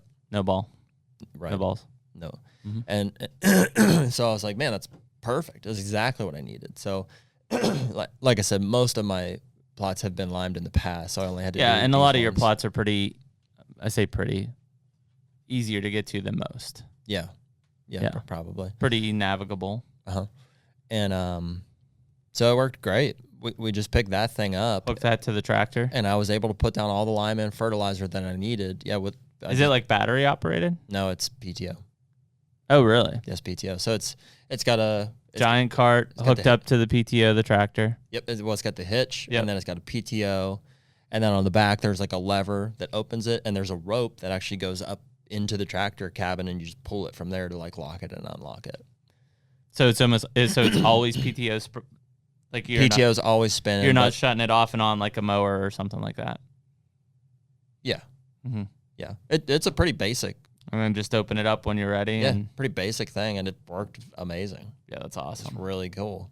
That'll make a big difference this year. So yeah, I mean, if there's guys out there that are like, I have no idea how to get lime and fertilizer, or they've been doing it with. You just have to have the right property and size. Yeah. Because if you're like, Yeah. even in Kentucky, if we were like, hey, they could fertilize those bottoms, but they're not getting anywhere else. Yeah, I would just say you've got to be able to drive your tractor to it. Gotta get over your tractor safely. Yep. If you can get your tractor to it, you can probably get the spreader to it. It's the wheelbase sits probably even within the tractor tires. I wonder what it would be. I mean, because if you've got like a half-acre plot, like it's probably not worth it. But if you've got several acres of food plots, then it probably is. Yeah, because it just comes down to the sheer quantity. Because that's what I How was much looking can at you this spread? year is like I'll spray, like I always spray deer grow and everything. From fertilizer standpoint, I've always been hand cranking in socks. So I'll get a cone spreader, maybe I'll get the Boss Buck spreader or something. Cone spreader is a good move. And then Well, and do you know what, dude? You can buy like put 400 pounds of lime. And you can put pelletized lime down with that. that's what I'm cone saying. spreader. Just put it all together. Yep. The reason this big spreader was necessary for me was because we're doing 4,000 pounds. so much of it. Yeah. That's what I'm saying. Especially if it's like, well, and the thing too with the pelletized lime is you're doing that every year. So it's, it's not like. And that's the thing that we keep going back to is like, for the average food plot guy, like deer grow's freaking amazing because you're just planting. You want a successful plot this year. You don't care about harvest and bushels or anything. You just want a good plot this year and then just do it all again next year. Well, but the guy, dude, I think it's a great compliment. I sprayed all that stuff with deer grow yesterday too. Yeah, it's a double down effect. Because I want it immediately. Like the effects are immediate. Yep. You Whereas got this that lime and fertilizer. germination booster that's going to help get that out. And then, but if you've got large ground, and especially when you're planting, like it's one thing to be planting brassicas and rye and wheat and stuff or clover. It's a whole different ballgame when you're getting into beans and corn. Those things are nutrient hogs. Like those especially. those annuals, those summer annuals are extremely difficult on the soil. Never done corn. I would consider it at some point. I've never done it. Yeah. The thing I mean, I like I've thought about it because I like the corn aspect from a standing October, November standpoint, and then especially late season. And again, this is where, we refer back to a lot of these podcasts, but Jeff Sturgis was a great podcast in that, like, it makes a lot of sense when you're like, and who gives a shit if you see the deer between now and September 1? Doesn't matter. Like, you have all the bucks on your property between now and September 1, and you're feeding them and you're growing them, but that doesn't mean that those deer are there come hunting season. And so it's a weird trade-off because I want to provide the nutrition that those deer need this summer so they're growing better bodies, better antlers, everything possible. Sorry. But then I don't want them to not be there come hunting season, and I just fed them and primed them up for somebody else. So it's a hard thing. And, that's the one thing that beans are very attractive because it's like, man, like that'll flock deer. It'll be great. And I know you've had a lot of success on beans going into November, December, January as well, as long as they're producing pods. Honestly, I've probably had even more early. Yeah. Yeah, that's a big part of the reason that I stick with beans is like a lot of deer use our property in the summer anyways, just because there's ag, there's good, summer cover. Good cover, yeah.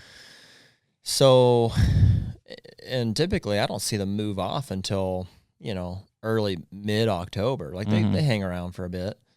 And a lot of these deer end up getting killed on the neighbors in October, more so November, and definitely gun season. But I'm like, dude, if I can, they're already here in the summer, and I'm aiming to plant my beans 2 to 3 weeks later than the farmers are. And so my beans are green clear through mid-October for sure. Yeah.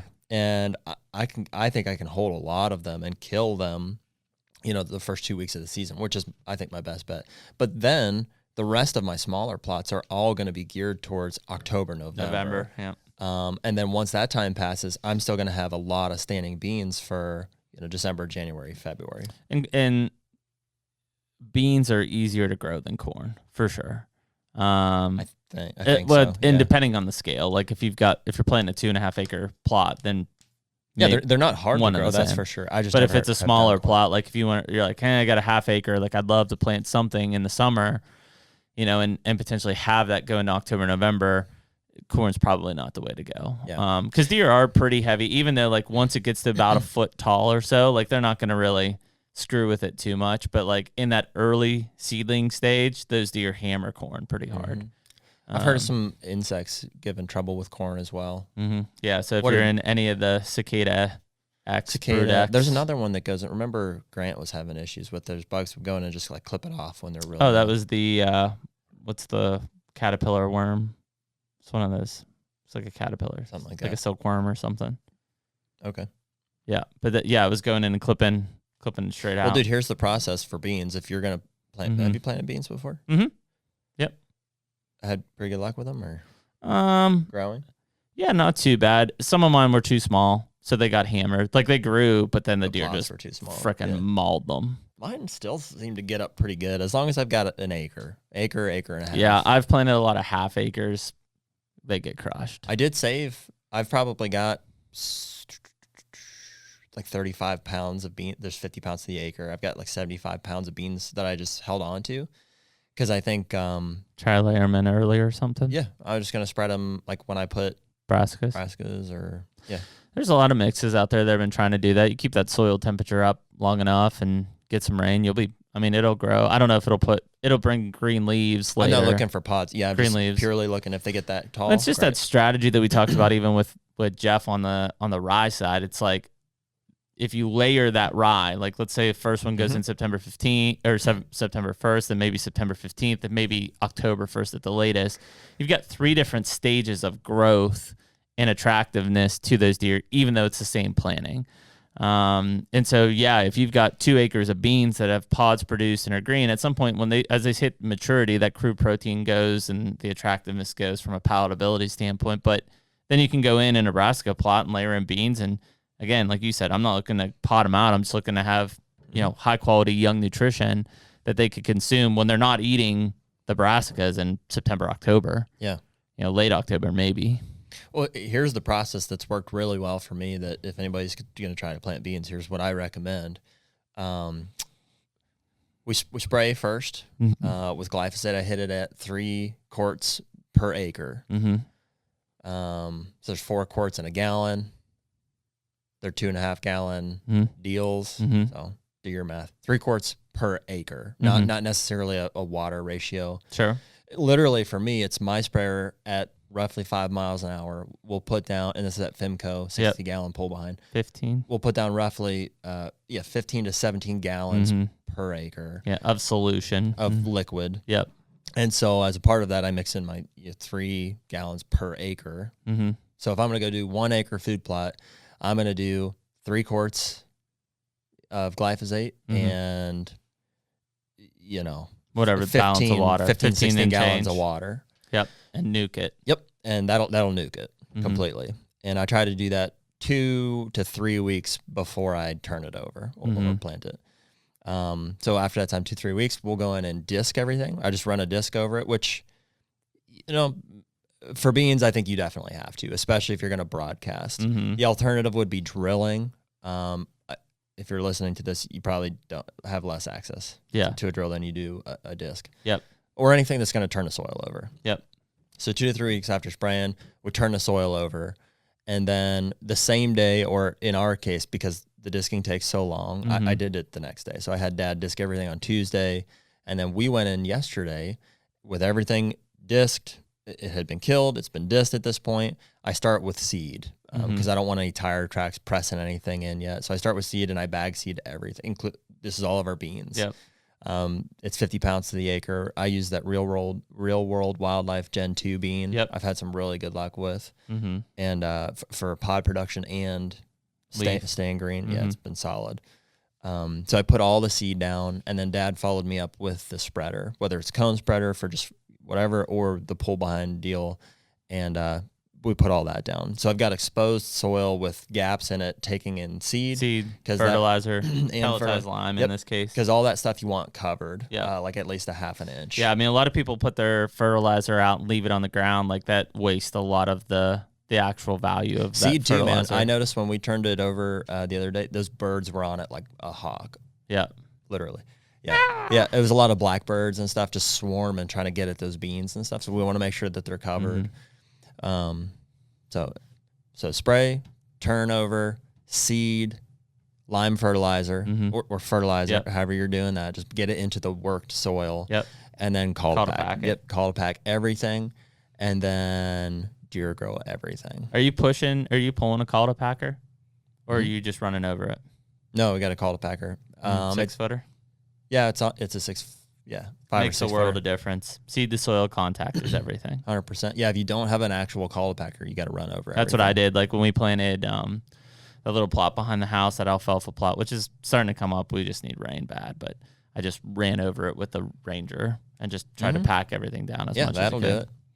Yeah. That'll do it. And then we just deer growed everything after that. And so, I mean, by the time it was done, we'd run over everything 2 or 3 times with seed and fertilizer and stuff in the ground. So it's got plenty of compaction. And then rain is going to help as well.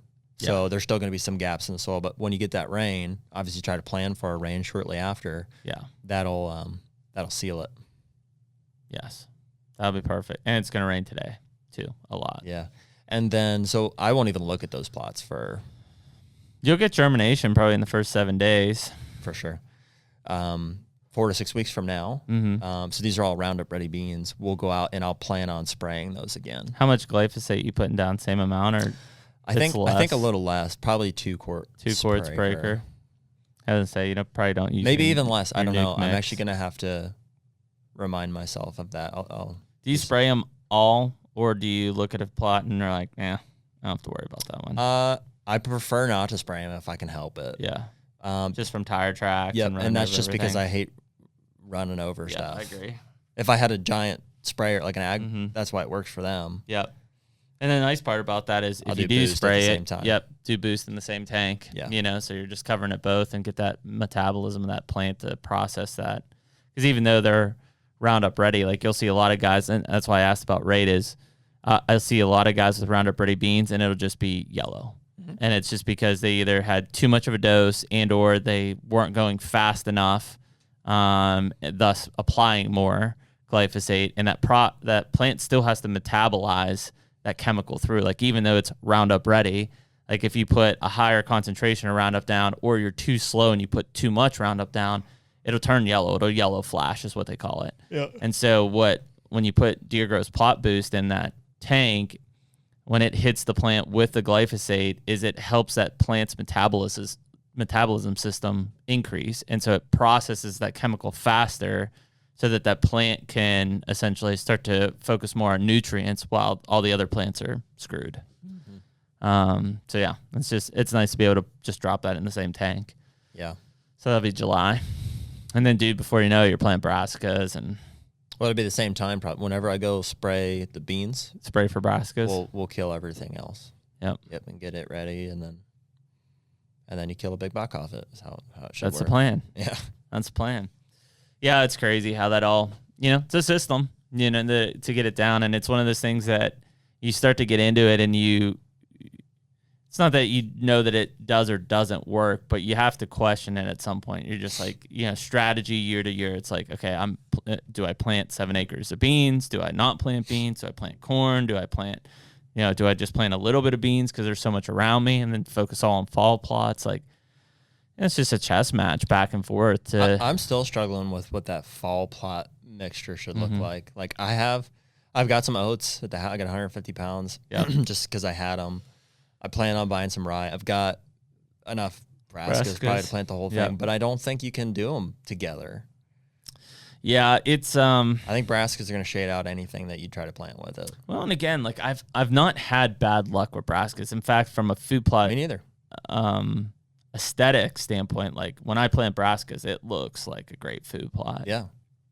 But from a hunting standpoint and a success standpoint, October is the missing. I definitely haven't had the success I'd like to have because, again, here in Pennsylvania, for whatever reason, travel, timing of seasons, they crush those brassicas in a time period when I'm not hunting or the kids aren't hunting.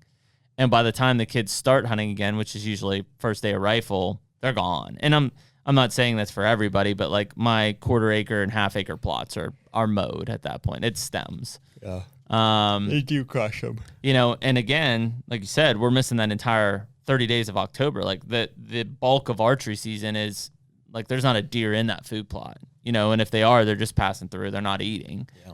So it's like I definitely think that brassicas have their place. And, contrary to what Jeff says about kind of staying consistent across the property, I would plant brassica plots on a property, but I don't think I would go all in on brassicas.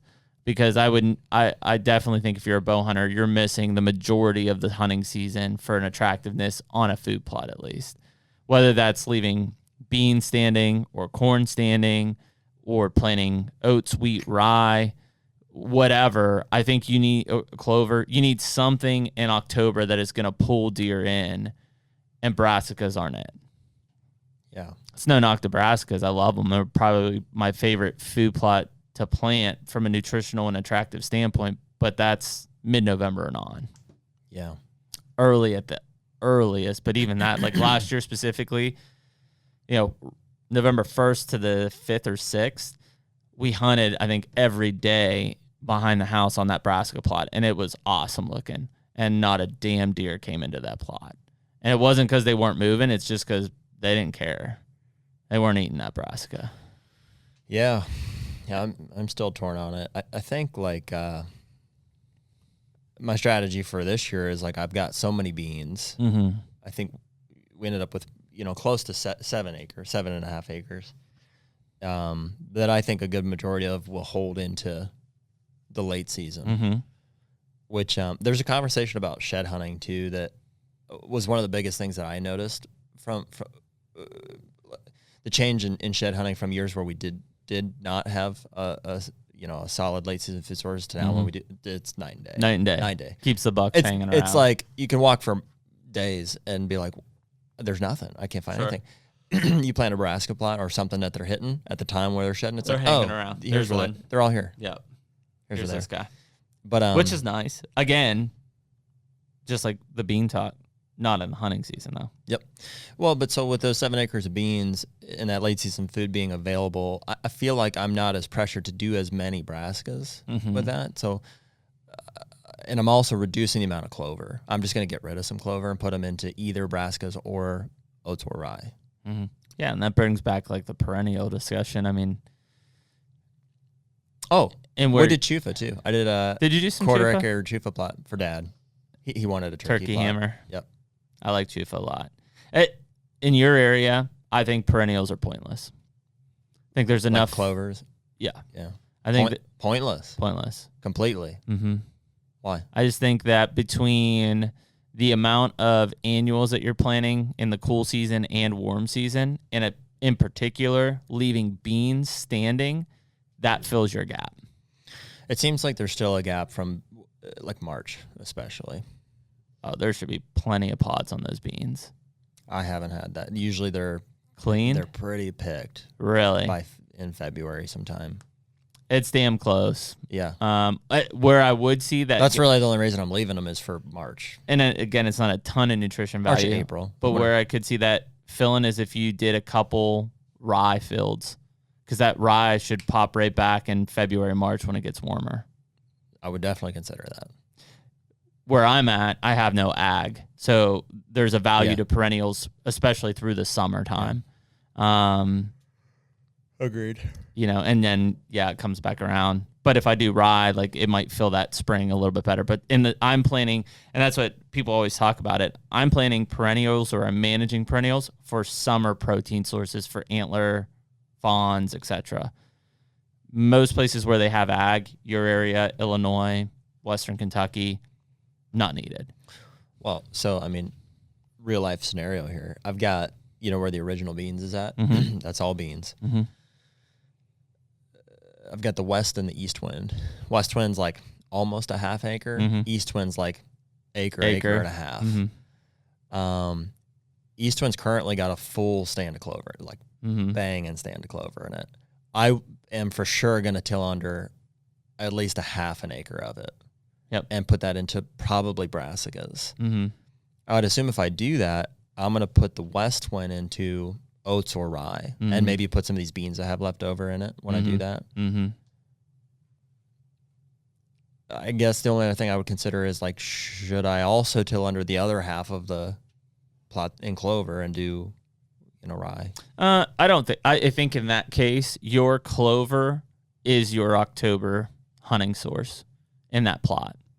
Brassicas will be that November, December source. Or the rye in the western one. Yeah. So I guess that goes back to like, do you want 3 different types of food plots? The box blind is adjacent to where I'm going to put the brassicas. Mm-hmm. Yeah, so it's a poke then to get to the clover. Yeah, you're not shooting over there. Which also means you probably don't want to put a cereal grain in because it'll be really attractive in October, and those deer are going to hang out there, not near you. Or I can switch them. Yeah, you're still shit out of luck though come late season. Mm-hmm. Yeah, so I'm not sure how to do that just yet. Mm-hmm. Or I put brassicas in the west wind and do oats or rye closer to the box blind. Leave clover. That might be better. I don't know why though. And just west wind would just be a late season stand. You wouldn't even screw with it in October probably. Mm-hmm. Which I don't know if that's a benefit or not. Yeah, I don't either. I don't know. I wish I could do them all in one. I wish I could do a food plot that has brassicas and oats. Mm-hmm. Or rye. It just doesn't work. Or you plant strips, which can, but you're just, yeah. I don't know. I don't know. Real life scenarios. Yeah. We need like a seed expert, dude. It is. Can we get? Yeah, probably. Tim at AgriGrow, so our Deer Grow parent company, would be great for this, I think, from an ag perspective. All right. Yeah, that'd be awesome to pick somebody. And even Steven and Shannon would probably be really good at this. What seed blends work well together? Because I'm sure they're killing big deer on killer plots since they live in the ag community. Uh-huh. Yeah, it's an interesting thing. I mean, talking with Jeff and even talking to Bill, like Bill was a very Braska heavy guy, and it suited his style. Well, and I think he took just whatever John said from Frigid Forge, whatever they're putting in a blend, is that's what they're using. And I have mixed it. I mean, he, Big and Beastie obviously was his go-to, but he's done a lot of other ones, and even somebody like Evolved Harvest has a lot of different mixes, and I think they're all. I mean, listen, at the end of the day, unless you're down south planting brassicas, like you can kill a deer over any one of these mixes, any one of these plots. For sure. Like, it's just right place, right time. I will tell you though, if you have green beans in October, that's where them deer are at. 100%. Or alfalfa. Alfalfa is a good option too. Which is what I was trying to plant, but it's just not establishing. Yep, like the shady side of bean fields. That's where they're at opening day, if you have them. Yeah, that's the kind of weird thing that you start to look at, and that's where I'm going to take off my deer biologist hat a little bit from a nutritional standpoint and put on more of the hunt. Like, I just want to, they need to just show up and I need to kill them. I don't care about feeding them anymore. Mm-hmm. And so that's difficult for me because I know I need brassicas here. I'd love to have beans here. And then here's a kill plot here. It's got clover in it too. No, I'm just straight kill. Yeah. In for the kill. Yeah. Yeah. I mean, it's fun either way. It's fun when you do it right. Mm-hmm. Just felt good about getting everything in yesterday, and still don't know if we're doing it right, but the beans will look good. They'll work. Oh, they'll work. We're doing it. I've done enough trial and error to think it's. Yeah. I mean, they're gonna grow. Oh yeah, and they'll as long as we keep getting some rain. I hope. Makes me nervous, man. They do pretty well. This will be going in. So we've had the last 2 falls have been terrible on rain for us for our fall plots. Yeah, due for a good one. Oh, we are. I just don't want to. Wonder what acorns will look like this year. I think we got that real late frost, like real late freeze, like April, May. I saw an apple tree yesterday too that looked kind of zapped. Ugh. Not great. Which will make our food plots that much more important or viable. Yeah, I definitely see a big difference when we get acorns on the ground, like heavy acorns, and use of those food plots and how to pattern deer versus like low acorns. And in some cases, like at my house, like it's awesome. Like, or even at Scott's, like I can pattern those on the mountain pretty easily. In Kentucky, if I don't have acorns, I don't have deer.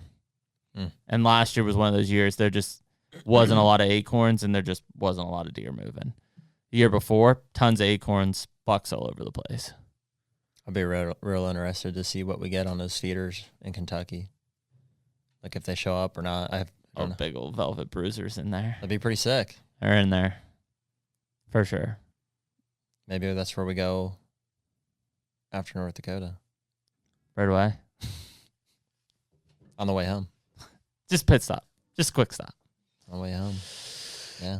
Well, got some stuff moving, man. Got some plots going in the ground. But my bow's at the shop. I'm gonna drop yours off tomorrow. I'm gonna start making arrows. Yep. We got cameras coming, and also feeders. It sounds like it's pretty much mid-June. I mean, we're a few weeks. We're within 10 weeks of our Dakota hunt. Oh, dude, I could potentially be bow hunting in a month. I get crop damage tags. Oh yeah, starting to smack some does in the head. Some does, yeah. Dome shots. Or something, yeah, something. I don't know how that works though. Like if you're, I think you still have to process them and you can save the meat. Like I know you can't if you kill a buck, which you can, but you can't keep the antlers. You have to destroy them. In Ohio, anyways. Yeah, that's crazy. Because they don't want you trophy hunting. Yeah, which makes sense. Yeah, I get it. I don't know. Yeah, can you take pictures with it? Oh yeah. Like, can I shoot a giant velvet buck, take all the pictures I want with it, and then destroy them? And then send it to it would still suck. Antlers by Klaus for a replication. It costs you $1 million.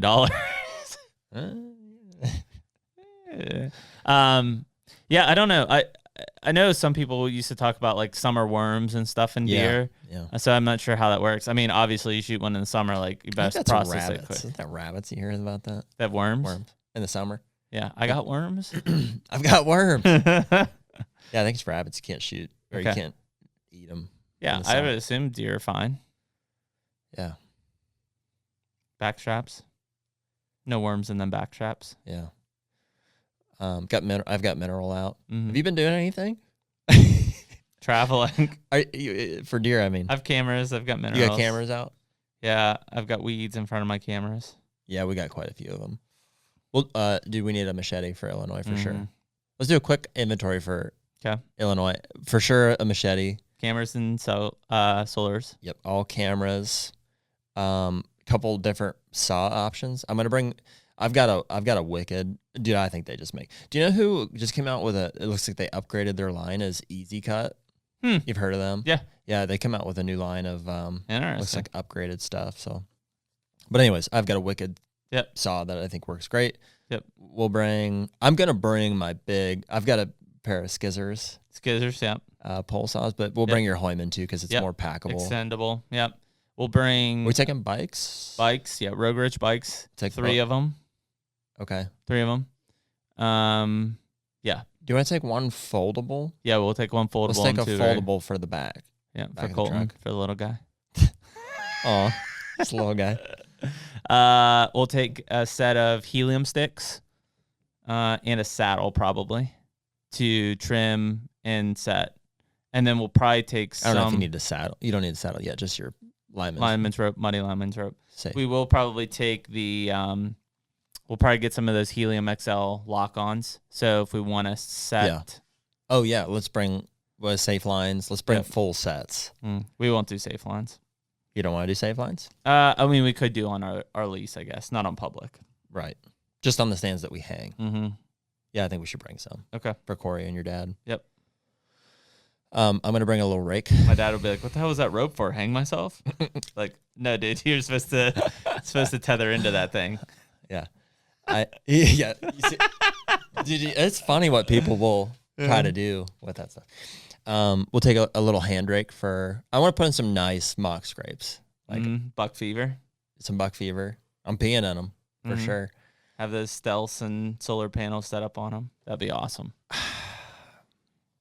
The water access thing, I'm not sure about. Like a kayak. Yeah.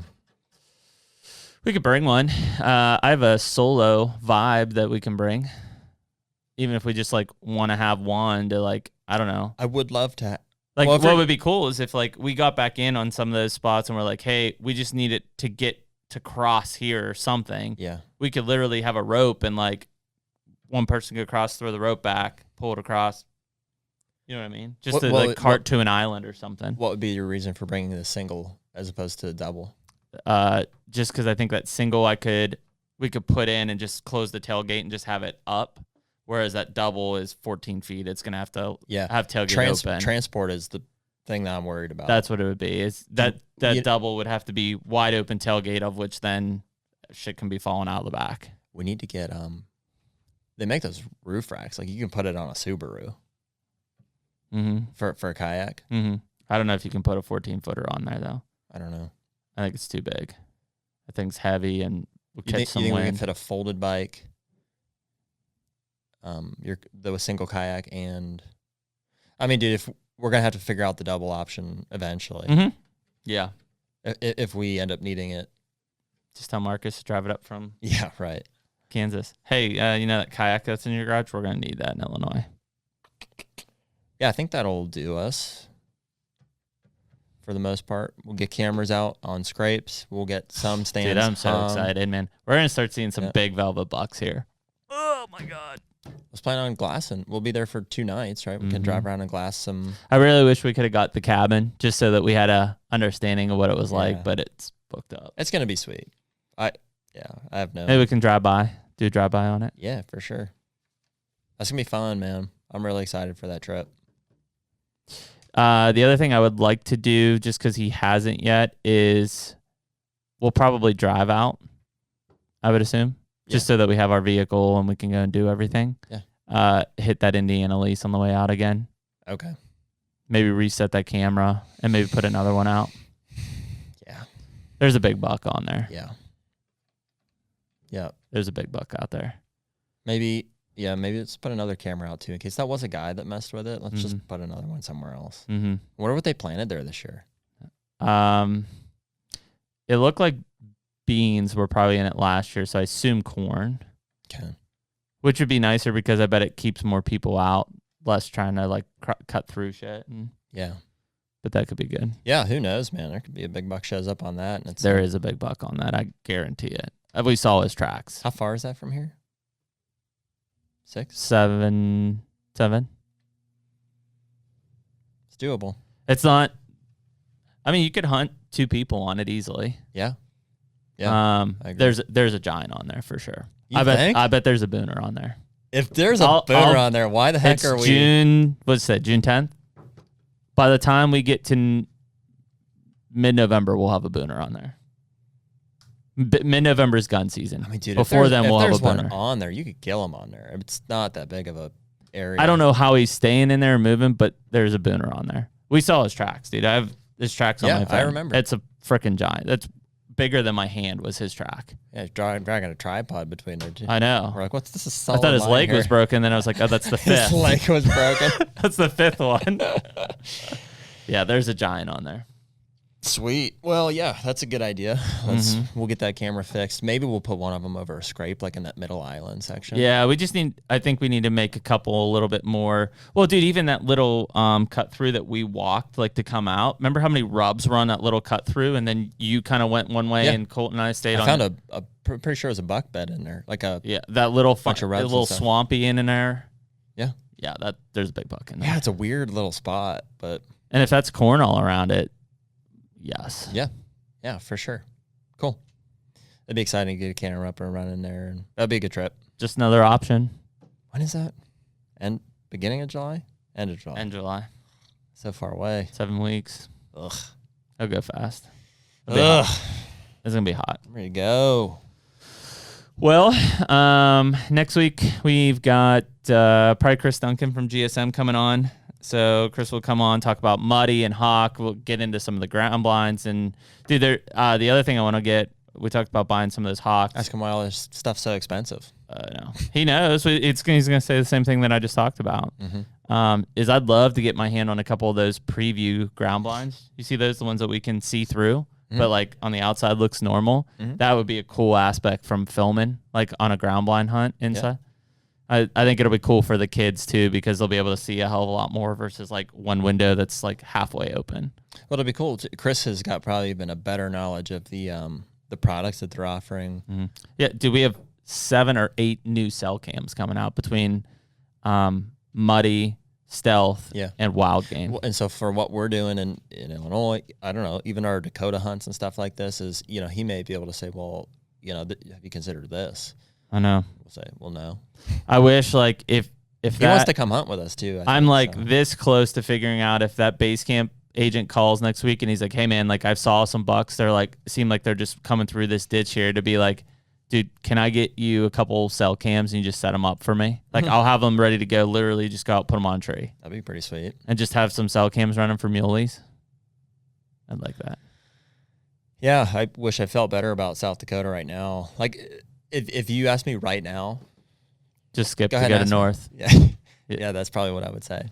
Yeah, I mean, I agree. Just because it's an unknown going in, and I mean, worst comes to worst is we can do the same trip and we just stop for a day. And if it's like, hey, there's nothing here, then we're up. Just go, because we can't hunt in North Dakota until the 3rd or 4th. Yep. So yeah, maybe we leave on the 1st or 2nd. It's just an access thing too. Like I'm not personally concerned about. Maybe I should be, but like the fire thing, like, I think we'll be okay.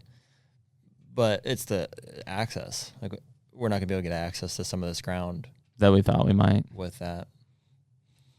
Well, we'll keep everybody posted on that, and I know Matt Moret's podcast is picking up some pretty good momentum, good comments on that. So that was a fun podcast. Yeah, I definitely recommend people go watch that one. And we got Lucas's podcast that's still dropping here soon. So. We appreciate everyone listening to HUNTR Podcast this week, episode 22. 22. That's right. That's not too bad. 22 and going. We'll keep on trucking. That's it, man. We'll keep everybody posted. Appreciate everyone listening, and we will see you next week. Take me